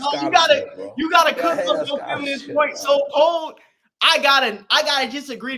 I don't agree with you, but I like the way you articulated that side of your point. That's why we say bring scholarship. You come on stage, you don't gotta agree with me. But bitch, you better cook something up if you gonna come with this bullshit. Bullshit. Yeah. That bitch is wrong as hell. If you gonna defend this wrong, with the brick gate, the bitch got hit by the brick. If you gonna defend her, bitch, you better drop 50 in the garden. Because you're already playing from behind. And I'm gonna throw it right back to you. I think the biggest problem with Melissa Ford was just like, bro, sometimes and we see it with Joe Budden, you used to call them panderers, or we see a lot of men podcasts. Sometimes even we talk Deontay Kyle sometimes you gotta throw the opposing side a bone just to look objective. You may not agree, but Don, you used to teach me that on Clubhouse. You like, yo, FPJ, you gotta shut the fuck up sometimes and just agree with the narrative, because if you keep going over here, they're gonna think they're not gonna believe you. Like, they're gonna put you over here. So even when you want to jump over here when it's right, they're not gonna fuck with it. Sometimes Don, you literally taught me like, bro, you gotta side with the opposition every now and then so people can think that you're objective, even if you're not, because if once they think you are loyal to a side of the conversation, you're tuning a whole side of an audience out. And you can't do that. That's not sustainable long term. You taught me that. So I don't understand. And I feel like if you can teach me that, Joe and Ian, and they told Melissa that, and she just refused. Yeah. But Melissa's just too old to be mold. You know what I'm saying? And that's what it is. Like you can't teach an old dog new tricks, bro. Not no old bad bitch with clout. Hell no, not that. Then especially you done had pretty privilege throughout your whole existence, bro. You done had nigga pretty privilege is hand to hand with white privilege, nigga. And on top of that, bro, you gotta look at it like this. She smashed E-Manny, allegedly. No, I ain't know that. Bro, that was a running joke that her and E-Manny smashed. Like Joe used to make jokes at him, like, bro, she said you ain't like put it down like that. Like, so E-Manny smashed. Mark is her ex-boyfriend. Mark Lamont Hill is her ex-boyfriend. Yeah. That's two, right? Her and Ish, when she first got there, remember her and Ish used to be like low-key, you know, they had chemistry till E-Manny low-key came in. And then what the streets is saying, I got very viable, because I'm deep in the JBP community. I got very viable confirmation that she was playing on Joe's phone and Joe old lady had to shut that down. And then when Melissa left, Joe old lady tweeted, bitch, I knew you was gonna get fired. So you playing around with Joe, and then there's a clip from Joe Budden Podcast back like a couple, you know, when he was with Rory Maul talking about, yeah, I would smash Phyllis Ford, or I have smashed Phyllis Ford. So let's just say this: you and Joe got something. You fucked E-Manny and you fucked Mark. Joe a player nigga, bro. Like that's why I fuck with Joe Budden. That's what he used to hate on Joe back in the day. Because Joe used to have them daddies. That's my sister. Only reason that's my sister favorite rapper type shit, bro. Like it was, when I was young nigga going to New York, nigga, I remember her having that CD, goddamn. You feel me? Like the one with this face on that bit, jersey shit, whatever, man. But so, and ever since then, I know Buddy had hoes, bro. He done always had some bad. He got hard work. You know what I'm saying? What they say? They call it work. My nigga, yeah. So nigga, I don't put in that pad. Nigga, I think he probably has some ambulance for and just gave her a job. He probably ain't really fuck with it no more. I thought this: if he ain't smashed back in the day when he was like relevant rapper up, I definitely believe he got the chance to smash once he brought her to his $1 million a month organization. You know, like, bro, if I'm bringing $900,000 a month, I'm smashing whatever. I'm sorry. Ain't no bitch turn out nigga making $1 million a month, bro. On a low end, on a bad month. Like, dog, come on. I'm sorry. Women, you gotta be more say what the fuck you want. Any nigga with scoliosis who was smoking dust, if he bring in $1 million a month, you going. Nah, you going. For real. And $1 million a month, bro. You know what a meal? You know how much a meal a month feed? How many niggas it feed? Bro, and I moved you out from LA to New York and gave you a bag. Oh, cause she got kicked off with Jace Lee shit, didn't? Yeah. And Jace Lee, the one who on their show exposed when Melissa was there that her and Mark fucked, because that's the clip they found. And it was like, oh, your ex-boyfriend Mark Lamont Hill, before she even got on JBP, before Mark got on JBP. So when they used to Mark a player nigga too, bro. Mark is a real nigga, bro. And they had an interaction one time, and Mark, the way he like was talking to her, it was like you talk to your bitch, because he was like holding her accountable. He was like, so if I treat everybody else like that, he was like, if I treat everybody else equally, and you're included in that, why do you think I should give you grace or ignore when you out of pocket like everybody else? And she didn't have nothing to say. And like the way he checked her, looking back on it, was like, yeah, you check the chick you was already smashing, bro. Cause like you gotta have a level of the way she was quiet and let him talk. And then when he came on the show, him and E-Manny, if you look at it, him and E-Manny low-key be having low-key friction a little bit, but it's because like any other nigga, bro, if my ex is still bad and it's a nigga here who smashed before I got here, now I'm here, we gonna be cool, but we probably gonna have some brotherly jousting because we Eskimo bros. So we might shoot shots at each other. But before I play the clip, I'm gonna say this. I'm gonna read chat before I play the clip. So I'm gonna say this: for her to open up her new show with Charlemagne, shows me the disloyalty that some women inherently have to where you hurt them and they're going to go to your op. No, listen, bro. It's crazy. I was in a car with somebody the other day, and they was playing this song by K. Michelle. Nigga, it was like the bitch was like, you gonna cry, you gonna pay me in tears. And the whole lyrics of the song, the bitch said, nigga, that nigga might be your homeboy, nigga. Might fuck your daddy. So I'm like, yo. But they always told you, boy, woman's gone, bro. That's like the worst shit ever, boy. Yeah, man. Like that's the worst shit ever, boy. That shit, motherfucker, burn the whole city down with her in it. Yeah. So you know, you have to walk. You have to vet these women, even in business, a lot more than what we doing, bro. Joe should have vetted that situation. If Jason Lee, a gay man, had to cut off a black woman. Yo, if a gay nigga kicks you out the car, what makes you think you can do better, buddy? Like that's his niggas' ego be in the way sometimes. Yo, you thinking you really like that, man? So shit, hey man, if a messy gay nigga got the fuck from around you, what is that saying? What did that say, bro? The gay nigga said you too messy for it. Oh man. Now let me run down chat real quick. Salute to Trevor Jackson, FBJ. Hey man, Trevor Jackson, y'all please follow Trevor Jackson TV. I think he just hit 11,000 followers on YouTube. So salute to Trevor. He hit that 10,000 mark. Now he passed 11,000 mark. We reaching up there, man. We getting to it. Trevor Jackson, he does great coverage. He does great thumbnails. He does great presentation. Me and him been rocking for a minute, and I'm proud of him because he's one of like my people on YouTube who's keeping it consistent and keeping it growing. And if you need to reach out for some artwork done, if you need some artwork done, if you need some production done, reach out to Trevor Jackson. He is and he's from the South too. He's from the Carolina. So his dialect, the Southern hospitality he had is like just like us, bro. It's like we just ready to you need a resource, you need something, bro, I got you. So if anybody need to tap in with Trevor Jackson, tap in with him. He is showing you how to build a platform from scratch as we speak. Blackman Bane, I've been through with Joe Budden Pod when Flip started shit talking FBA and Ish started hating on Kendrick. That's crazy, man. But now I'm gonna say this.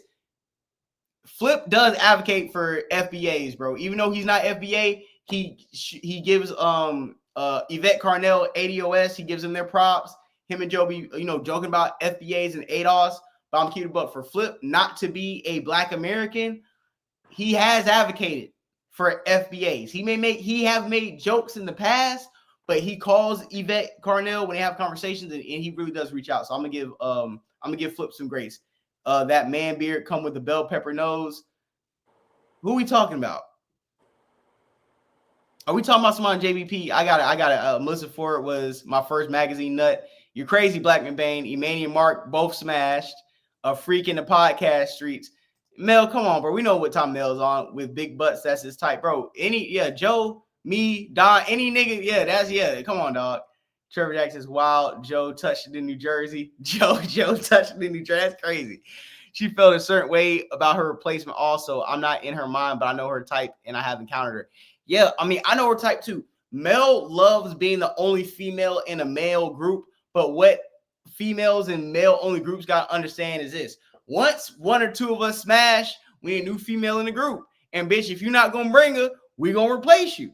See, you can be the only female in the group, but you got to bring hoes too to sustain if you're going to smash something. Now, if you're not going to smash nobody, you can be the only female in the group. But once you get to let niggas put, once you start eating that meat off the bone, niggas putting meat to cheeks, your time is running out. I'm sorry. Once I smash, now Don smash, now another nigga, bitch, your time is numbered. Not because nigga about to cuff you, but because the way we look at it as men is like this, bro. If you're not just going to be the team bop, you can't bop and then stand on a righteous stool after you bop. Now, if you bop one of us, cool. But if you bop more than one of us, you either better dedicate yourself to bopping or bring in another bop to replace you or get the fuck on. You can't bop and then sit up here and talk to us crazy. Because we're like, bitch, come over here, suck some dick, bitch. You talking crazy. Like, stop. I'm just saying that's some nigga shit. You can't be a bop and then try to get on your righteous tip, bro. Either you eating meat off the bone or we in business. Like, We have women that we work with to this day that we never touch every day, and we still in business with them. But the ones that tried to blur the lines, tried to eat me up, bitch, you had to go. At the gate. You out the gate, man. That is crazy, bro. So now Melissa, when does it drop? Oh, I got the clip right now. I'm about to play. I'm just going through chat. Hey, yo, Trevor, you already know what time it is, man. Time step Tiffany. Lenny Tree. Yeah, man. I'm telling you, Lenny, she had to fall off. Yeah, I keep on her alive. Hey, man, as long as Melissa hit me up, because me and Melissa, Lenny, Melissa name on fire. Yeah, listen, as long as if Melissa Ford called me tomorrow to do a podcast, boy, I'm selling y'all niggas out. I'm about to start. Y'all ain't never. Y'all thought y'all seen this. Oh no, it ain't. Yeah, that's a given. Melissa Ford call my phone. Sympathon Ron online, nigga. I'm about to. Joe is a piece of shit. Them niggas played. Melissa, you always right, bitch. I was your biggest fan. Everything you said on JBP was the gospel, Melissa Ford. I go up there and shoot Joe shit up right now for you, bitch. Listen, let Melissa Ford call me for some content, nigga. I'm selling out. Proudly. I ain't gonna lie, it gotta be Tahir for me, man. Cause I ain't like how Joe did Tahir. Nah, nigga. Tahir giving niggas ball fades at the crib, nigga. Nah. He threw a shot at Tahir for being a ball. So we knocking trades. I ain't knocking trades, but you can't be out here on Instagram giving niggas haircuts and we can't even see the lineup because your ass in the way. And you're doing at-home cuts. But just imagine getting the edge up for 30 to 45 years, bro. I've dated a woman who did at-home services that men can purchase. Fuck out of here, dog. If a nigga can come to your house for a massage, a haircut, if you got a link in your bio. Hold on. Nigga, that's wife material, nigga. No, Don. Nigga, she can cut my hair, feed me. Come on, man. And she got ass. Come on, man. Don. Bro. As a sniper myself, I'm going to book a haircut. Extra tip. Bring a bottle of Terramana. I ain't gonna get no Patron. I'm bringing some Terramana to the crib and a blunt of some mid. I'm fucking your bitch. They just took Snap. When rent get low and she can't make ends meet, you don't think niggas like us about to, let me book an appointment. Man, you think, how old Tahir though? Too fucking old to be lining niggas up like this the barbershop. You was selling ass. You was out here with Drake. You was in pin-up magazines. You was doing appearances. You was selling Fashion Nova. You was selling mattresses. Now you motherfucking lining niggas up. Damn. Nah, bro. Tahiri, I'm sorry. I'm not saying people cannot rebrand, but bitch, you out here giving haircuts now. I ain't gonna lie, bro. I ain't got nothing to say on Tahir, because Lord knows, but Tahir even shoot shot this way, boy. Nigga, if Tahir ever want to do my pod, I'll let her cut my head bald right now, nigga. I'll take all this. I'm telling you, I'm switching up. I will switch. Nigga, if you see Tahiri on my pod, Don, I'm talking about I'm bald like Malice right here now, nigga. I'm 100%. What Dawson, she be giving them super cut ass lineup. Hey, black man, I don't know what Tahiri got, man. A blunt of some mid is disrespectful as fuck. Yo, you lining niggas up at age 50 is disrespectful as fuck, nigga. God damn, Tahiri and Melissa would have to pay me. Shit, all right, man. Y'all tripping. I ain't too proud to let you know, the nigga Melissa Ford, Mel, Tahiri, them hoes start doing a barber service, nigga. I'll cut all this goddamn hair off, nigga. It's up. It's up. Luckily, I won't have a shot, so we ain't got to worry about that. So, yeah, this is Melissa Ford and Charlemagne. Melissa Ford speaks to Charlemagne the God on how the manosphere and red pill community has affected her and how she previously worked with men that exhibited those groupthink ideologies via Hot and Bothered. Women. Hold on. Let me make sure everything's there. Please, guys, hit the Cash App, $ Florida Boy J. If you guys are watching on X. Hey, you know what this about to be, right? You know what this about to be, right? This? No, I'm like, you don't know what this looks like. Look, I'll let you talk. Go ahead. I said this shit to my partner 3 days ago. I swear to God, I said, bro, red pill is finna be flagship now. on flagship, because he want to talk about it. You have to think about like Red Pill is like underground music right now. It's like we all know this underground rapper who just hot. He hasn't hit mainstream yet. But now Red Pill is gonna hit mainstream. And they're gonna learn what people are gonna learn more about Red, because you got women who still don't know what is manosphere, what is Red Pill, what is this? So now we finna put this shit, this gender war shit, out this, because she's gonna explain her trauma from dealing with a ish who has a red pill ideology, how they cooked her, it was just too misogynistic. We finna go into an era where gender war and individualism is gonna be at an all-time high. And that's why your Trump don't mind giving niggas 50-year mortgages and 15-year condos. Cause nigga, you finna be by yourself, nigga. But go ahead, man. My fault, man. Nah, you good, you cooking. What I got from this right here, and I want to keep referencing Clubhouse, this looks like when niggas used to kick niggas off the ship, and then by the time the show ends, it's a room with Sam Beto and a chick you just kicked off, and now her and Sam kicking you back in. That's what I'm getting from this. When niggas wait for somebody from your team to slide up off the platform, and they got a listening ear to get the facilitate your back getting kicked in. Ratchet and righteousness, that's what it's called? Bruh. But she a victim. That's what I'm saying. It's a setup, bro. And it's why you can't trust bitches like Melissa Ford, bro. But if she ever came on my platform, I'm caping too like Charlemagne. Here we go. It's these 4 young Black boys. I can't remember what the podcast is called right now, but I mean, you talking about it starts with a J. Jamming or something like that? Yes. Yeah, they're from Chicago, I think. I love them. Mm-hmm. I love them because it's just they take men and brosphere and red pillars to task, and their rhetoric is so respectful towards women, and they just have so much common sense for being so young. So I follow them. I follow Deontay Kyle. I definitely have an algorithm full of men that are, that are allies to women.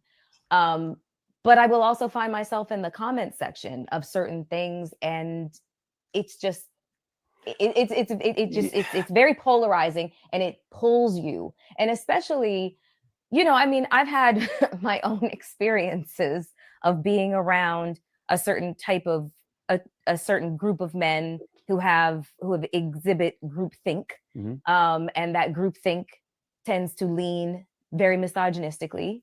Now I'm going to pause because I want to run it back. You hear how she's low-key taking shots at her former co-workers. Now we're going to see how Charlemagne responds, but you see how she takes shots at her former co-workers. And I'm going to say this too. You know how you can tell a bitch is old is shit? Audience, look at these old, withered away hands and look at this wrinkled ass neck. I'm sorry. This old, decrepit bitch is out here trying to kick niggas' backs in when I'm going to keep it 1,000 with you. Melissa Ford, you didn't go on a podcast with 4 to 5 broke niggas. Parks has won Grammys and has engineered for the top rappers in the game. Ish, I think, was a millionaire on his own right, being an entrepreneur and doing real estate. Joe Budden is Joe Budden. You know why these niggas were red pill misogynists? Because what's the term Kevin Samuel said? You were in a room full of high value men. Even Flip is a high value man because of the money he makes in the career he's built. So Melissa, if you was talking to fat ass double neck Deontay Kyle, yes, his fat sloppy ass has to. Let me ISO this shit real quick. Deontay Kyle's fat sloppy ass has to pander to you bitches because he never had hoes. The podcast talking with them young niggas, they ain't got no fucking money. So they ain't pandering to bitches. When you dealing with niggas who had money before they even came on a podcast, they ain't got to pander to no goddamn Melissa Ford. Half the cash cracked you. You got cracked by half them niggas sitting up there. What the fuck are you talking about? You can't give the coochie away and want to argue with niggas about patriarchy.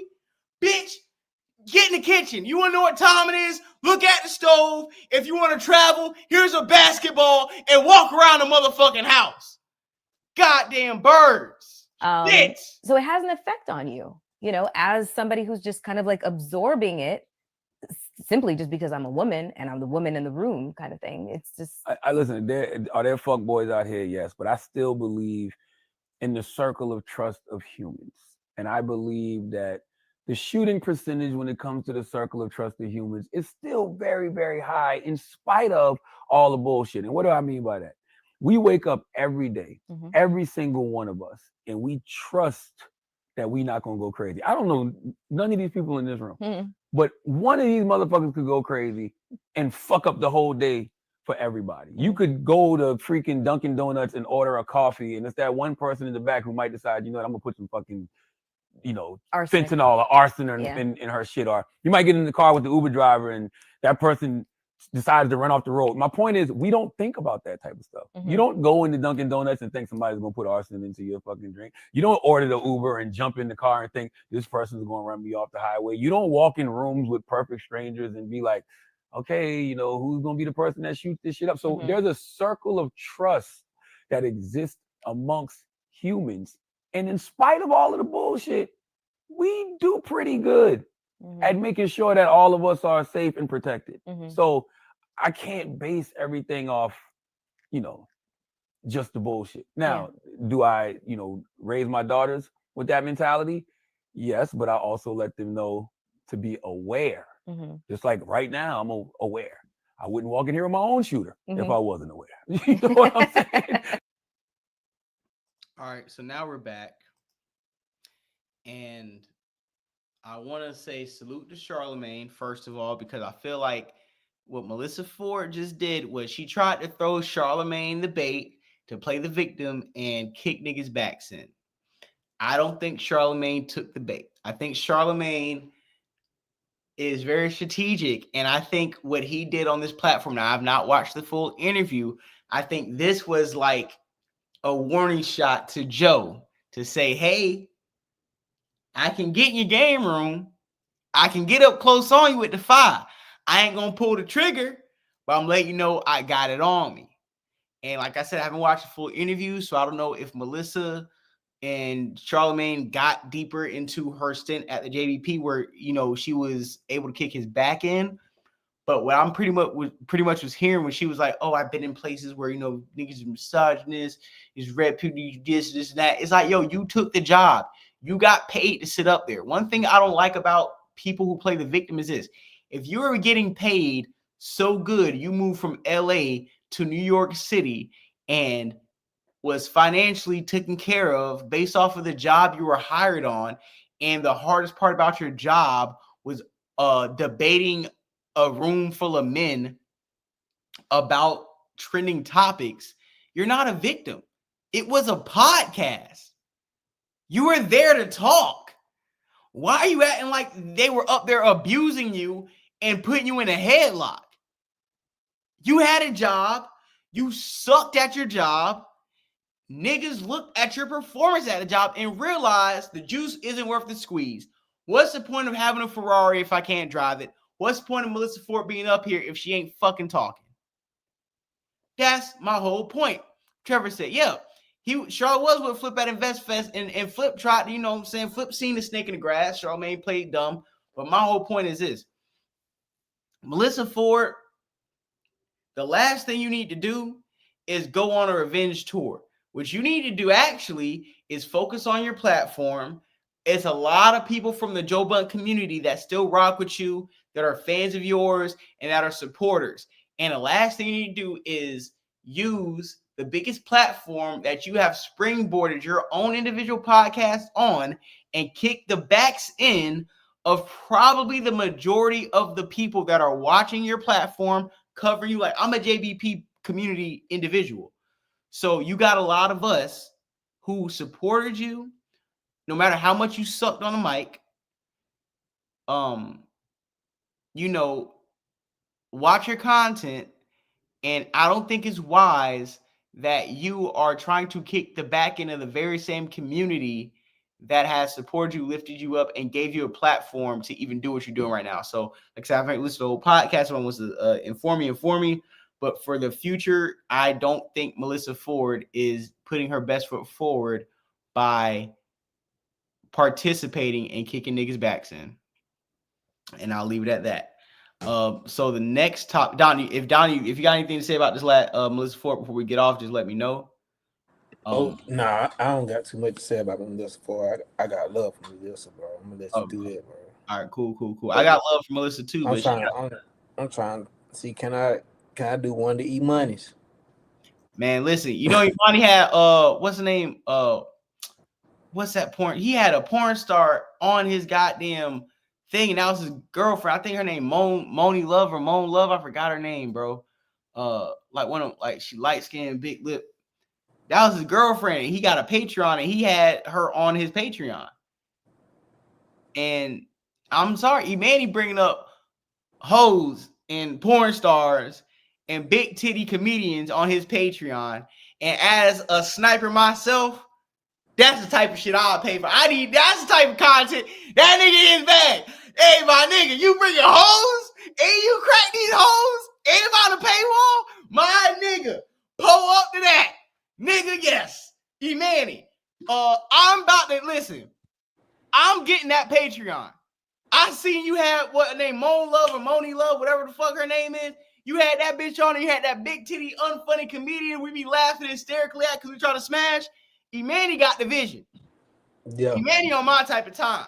Cause listen, I already told motherfucker, I'm like, listen, I got a couple more months before I start bringing some hoes up on the pod. Now I done teased y'all niggas enough. I done showed you niggas what time it is. I'm about to get in my Imani bag real soon, nigga. I'm gonna risk it all. And we gonna go up. Imani writing the blueprint. Let me see that bag go up. Hoes. Next episode of podcast, hoes. Y'all playing. I'm dead ass. Y'all be come visit Charlotte. It's 10,000 Melissa Fords around here. Shit, don't threaten me with a good time, nigga. Me and Don ain't too far away from Charlotte now. Oh man, that's probably a beautiful place, man. That's a good 4-hour drive. My girl said she want to go to Charlotte end of the month. I'm like, what we trying to do? What we gonna do? All right, so let me introduce this next topic because I think we got this one and we're gonna sign off, Don, because I don't want to hold you up too long, and I know everybody else got their own thing to do. Even though we are at a good time, it's only 8:40. I don't think Star went live yet, and there's other people being live, but this is a good time. We got 42 people in here total. This is dope. So if anybody knows, if you guys want to talk about, there has been a Michael Jackson movie, a biopic that's about to come out. I'm not going to play the sound because I don't want to get hit with copyrights or whatever, but I'm going to play the trailer just a little bit. And because of I'm not going to have the sound. Hopefully we don't get flagged for it. I don't think we're going to get flagged for it, but this is the trailer right here. Oh shit, is this the sound? I know you've been waiting a long time for this. Oh hell no, let me turn this down. They playing real mic music. I'll just narrate it. See, it's Quincy Jones. That's supposed to be Quincy Jones in the back. They are putting up the songs for like Off the Wall and Thriller. You know, the guys who did Bohemian Rhapsody and stuff like that, they're directing it. Antoine Fuqua, he's a director, so you know it's a black man behind the filming. They're reminding you Michael Jackson's black.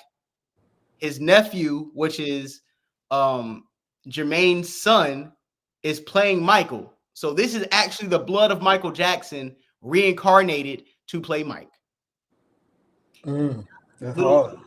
And I want to show, and I want to keep little things real quick. I'm just trying to make sure the volume cut off. Just tiny details. As a Mike fan, Mike loved orange juice, right? As I'm playing it, bow. Glass of orange juice right there. Look at the outfit. They're showing you, look at how they redid Thriller. They shot Thriller in the same exact location Mike shot Thriller. It don't get no gangster than that. They got all the outfits. They recreated all the sets. They got the gangbangers for The Way You Make It Feel and Beat It.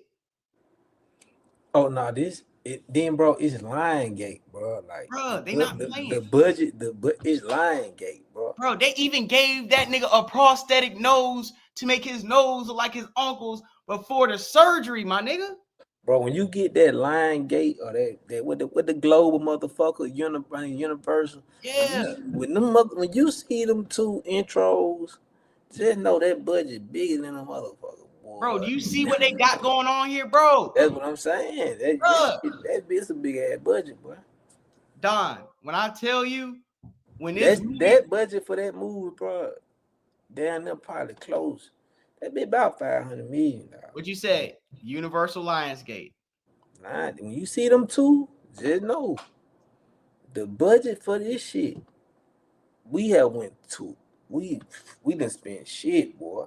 Bro, Don, when I pull up with the Grammy Mike outfit on release day, y'all thought Black Panther was crazy. What that Yeezy Small had funding, man. And you need you a good Jew, bro. Ain't nothing wrong with all that anti-Semitic shit, bro. Like, you need you a good J, man. So shout out to the J people for producing and funding this great movie we're going to watch, because it's gonna sell out everywhere, nigga. I'm talking about.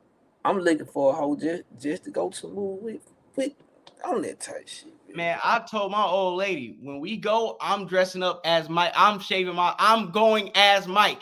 And when certain songs come on, I'm singing and dancing, and you better not. But if you act like you too cool, you gotta go. You getting the loafers and the gloves. Nigga, I'm going. Y'all thought Black Panther was crazy?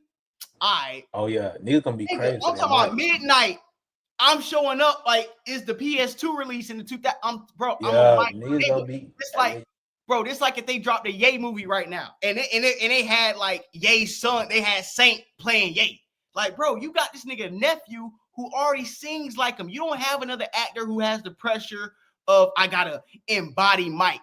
That's like a nigga asking you to act like your uncle. You be like, nigga, I am my uncle. I'm my daddy. I look like this nigga. Like, bro, you grew up with Michael Jackson. That was your uncle. You knew him when he was alive. Like, you don't have to reach deep down to find the essence of Michael Jackson. Nigga, you're the closest living thing to Michael Jackson. You are blood related. That's what makes it dope. Because to me, it's like you kept the essence, you kept the character within the family. The fact they got Nia Long playing Catherine. They got what's his name? I forgot his name, but he's one of the biggest like black actors in Hollywood. I forgot, but he's playing Joe Jackson. The fact that, bro, the director's cut, the unedited version of the movie was like 3.5 hours long, to the point where this is the first time I've seen a preview of a movie. This is the first time I've seen a preview of a movie, and the same day they're pretty much talking about there's going to be a sequel. They've already talked about, hey, we're going to give you niggas a sequel already. Because where they're coming, it's dropping, I think, April 24th. What makes it dope is because it looks like they're covering Michael Jackson from like childhood to the bad era. So you're talking about maybe like 1950 something to 1988, 89. If you're going to give me a two-part Michael Jackson movie, and the first part is from like childhood to the bad era, and you're going to give us the dangerous era to the time he died, like we literally already got greenlit for a part 2 based off of the previews.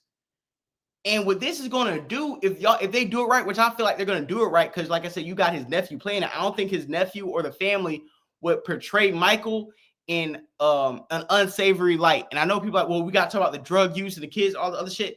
It's like this. Yeah, but we don't give a fuck about none of that.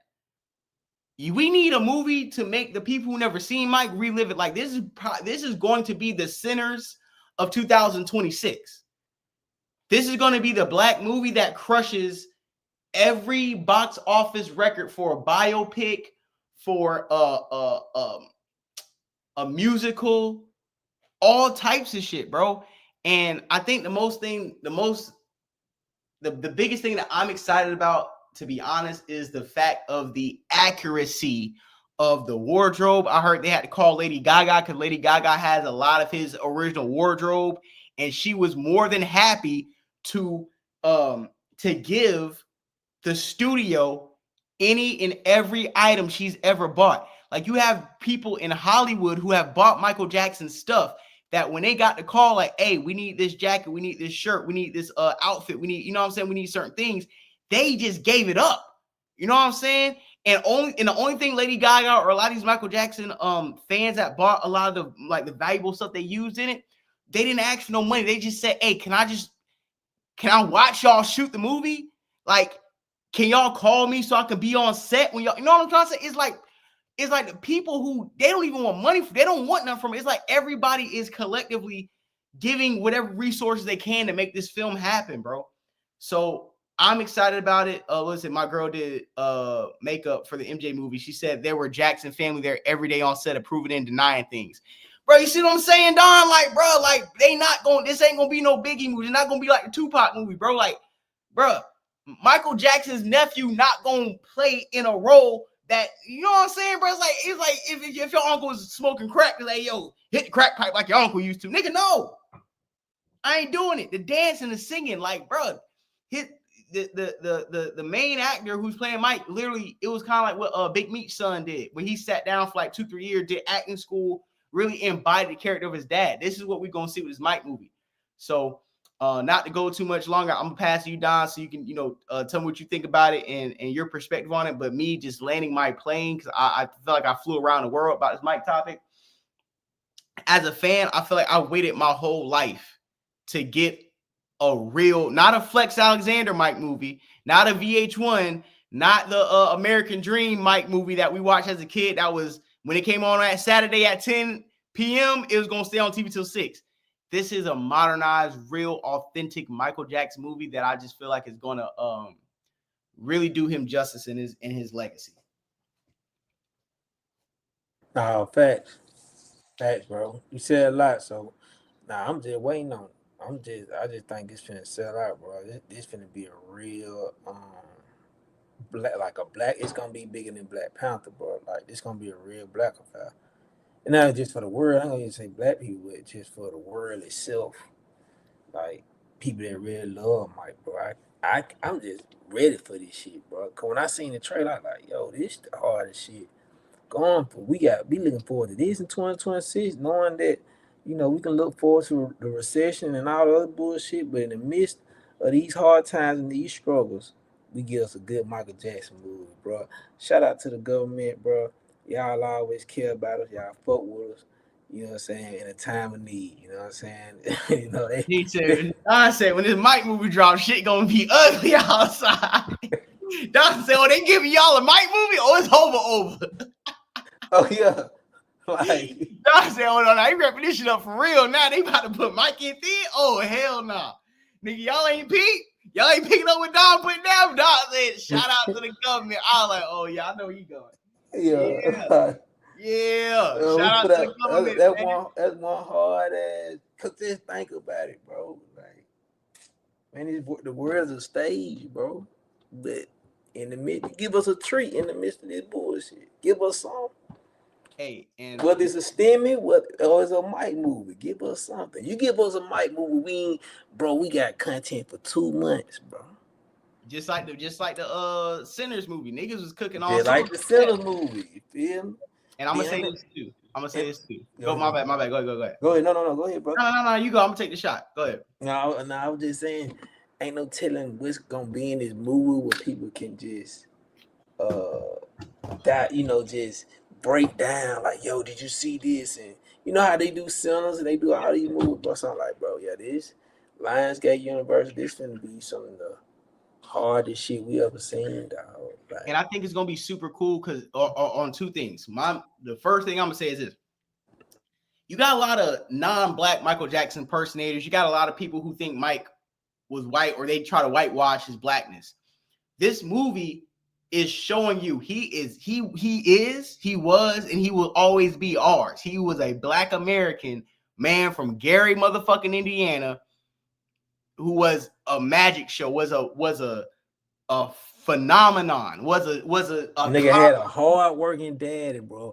You forever gotta give credit to Joe. Put belt to ass. He put belt to ass, bro.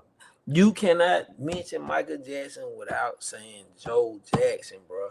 That nigga was a great father, bro. I don't old school nobody say, bro. He was abusive. He whooped them kids' ass into stardom, boy. Nigga, what you did without them beating, nigga, your parent put you in timeout. You here watching Mike. They got peak the greatness. Fuck is you talking about? See, and I hope they show that because I need these kids to see, bitch, you ain't gonna be Michael Jackson because you won't. The government won't let me beat your ass. That's why I ain't no more mics. Ain't the next mic come up because I can't beat your ass. So I tell you the practice, who are you calling CPS on me? Man, Mike had to have that shit perfect, bro. Every time. And you know what? I think it's gonna be the most thing that's really gonna make this movie something special. It's gonna be a lot of kids who don't know nothing about Michael Jackson. That parents, like you a parent, me, if I get a kid by that time, or if I bring my niece, or it's gonna be a lot of generational connection where people be like, oh, I'm gonna bring my son, I'm bring my daughter, I'm bring my niece, my nephew, I'm bring my, you know what I'm saying? There's gonna be a lot of kids' introduction to Michael Jackson. And it's gonna be a lot of parents that are gonna be like, that are just happy. It's like, yo, I can finally, like, my kid is gonna feel what I grew up feeling. My kid is gonna get touched by the magic of Mike. Like, they're gonna understand. Pause. That was crazy. My kids can get touched by magic Mike. It's crazy. Now, but yo, chill out. Don, chill out. hey, go. You gotta get off camera. This is what I'm saying, yo. It's gonna be a lot of people, a lot of adults that can finally give their child something that the music can't do, the videos can't do, that they're finally gonna get to sit their kid down and be like, yo, this is. Y'all think Beyonce, y'all think Taylor Swift, y'all think Ed Sheeran, y'all think Drake, y'all think Kendrick, y'all think all these people are global international superstars. I'm going to show you, Ed, play it back. I'm going to show you who is the alpha, the omega, the beginning and the ending of entertainment, of pop culture. There will never be another, because there can't be another. You can't invent the wheel twice. You can't bring Michael Jordan back twice. Anything after Michael Jackson is only going to be the best duplicate they run out there, but it can only be one. And I'm just happy that that us as a society is finally going to get that experience of this new Mike movie. So Don, if you want to, you got anything, let me know if you got anything else, say anything you want to touch on before we wrap this up, because we just crossed the 2-hour mark. Man, listen, man. Shout out to everybody that came to Perspective and Facts podcast, man. Tap in, like, comment, subscribe. All the YouTube shit, man. And, hey, man, appreciate you, bro, putting your boy down, man. Man, Don, we were supposed to go live. What was that, like last week, man? I got caught up in a lot of stuff, bro. And I'm a man of my word, so I felt bad that I couldn't go live last week. But I was like, yo, when I go live today, I'll make sure Don can pull up, because like Don, like we said before, bro, we built platforms, we built empires before, bro. So it's not hard to do it on here.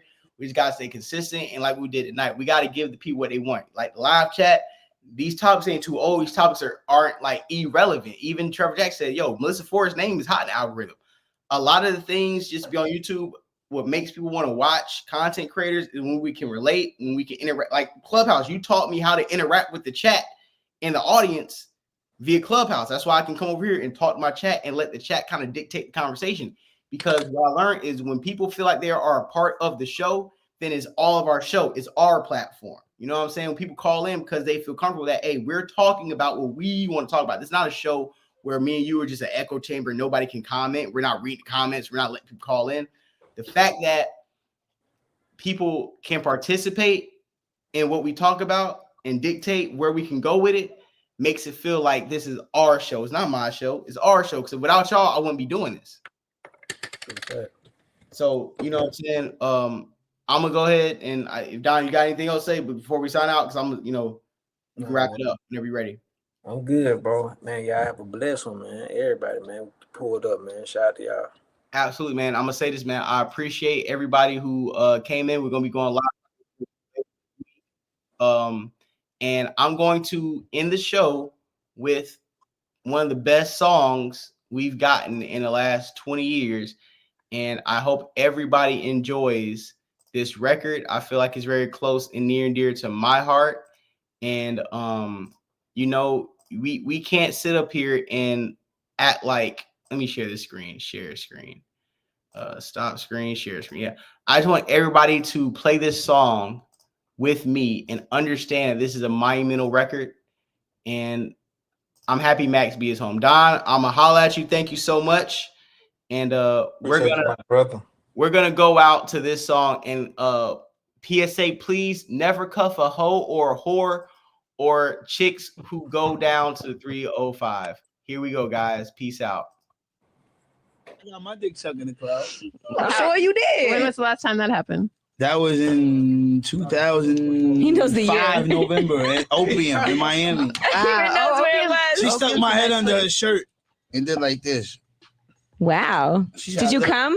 No. You didn't come? Were you nervous? You couldn't probably do it I that wasn't long. nervous. She just wasn't wavy with her mouth like she thought she was. Yeah, Pop. Tell you about this bitch. She's so skeezy. I mean, every time this nigga turn his back, bitch out there fucking with them gangsters. Tell you about it. Yeah, even Chrissy love Mac. She touched it in Miami. She touched it in Miami. She touched it in Miami. Told me in Opium, she love it in her family. She touched it in Miami. She touched it in Miami. She touched it in Miami. Told me in Opium, she love it in all the bitches know I got a slag. Even she know it too. She tried to put her lips on me like she blow the flute. He hold a loop, just act around a bit. 750 loop, I'm immaculate. Put it in your back and twist, bitch. Pull your skirt up, Shirley Bird out. I keep the dirty pearl cock, word, awkward. Turn me stick to your cornrows, fuck the cornhole. I sing you to the crossroads, use the easy pass when we cross toes. Sing your bullets across clothes, my flows is unbelievable. Oh, stinking bitch need Polydent, soak them in some bleach. And I heard the bitch swallow it, goggle it, Google it. Look up the bigger, I'm underway. Start the car, take a swig of some liquor. I'm underpaid, underscore, up in your hall. Loopies when she called me once, we left us in the back of the limo. She used to go be blind, she love Mac. She touched it in Miami. She touched it in Miami. She touched it in Miami. Told me in Opium, she love it in her family. She touched it in Miami. She touched it in Miami. She touched it in Miami. Told me in Opium, she love it in her family. Bitch. Yeah. Everybody had that pussy. Boy, do I mean everybody. I mean, the list goes on and on. You fell in love with a man, crazy ass man. Won't you come and get with a real man, baby? Huh? What's the matter, baby? You scared of your dad? She can't bring MDB 2.5, the appetizer. It's your boy Bigger Val, Al Pot, Lazy K. Gotta love it, baby. Chrissy sucked my dick in Miami. She touched it in Miami. That stinking bitch Chrissy. Yo, down with all the weed up, Jerry. Ew. Y'all got that bitch, man. This is my studio. I have now officially fucked Chrissy in Miami. She sucked my dick. She sucked my balls. She a nasty bitch. She took it in the butt. She a nasty bitch, Chrissy, Jim Jones' wife. Chrissy. Jim Jones' wifey, his main squeeze, the one he invested in and put all his money in, and the one he loves. The bitch that sucked this big fat old dick in Miami. Look, Chrissy touched it in Miami. She sucked it and fucked this dick, this big old fat dick. She sucked it in Miami. She sucked my dick in Miami. We go to the hotel suite. She sucked my dick. Yeah, she sucked it and spit all on it. Yo, she spit all on the head. She spit all on my head. That bitch spit on my head. She spit on my head. Chrissy spit on my head. She spit on my head. That's how crazy. She spit on my head.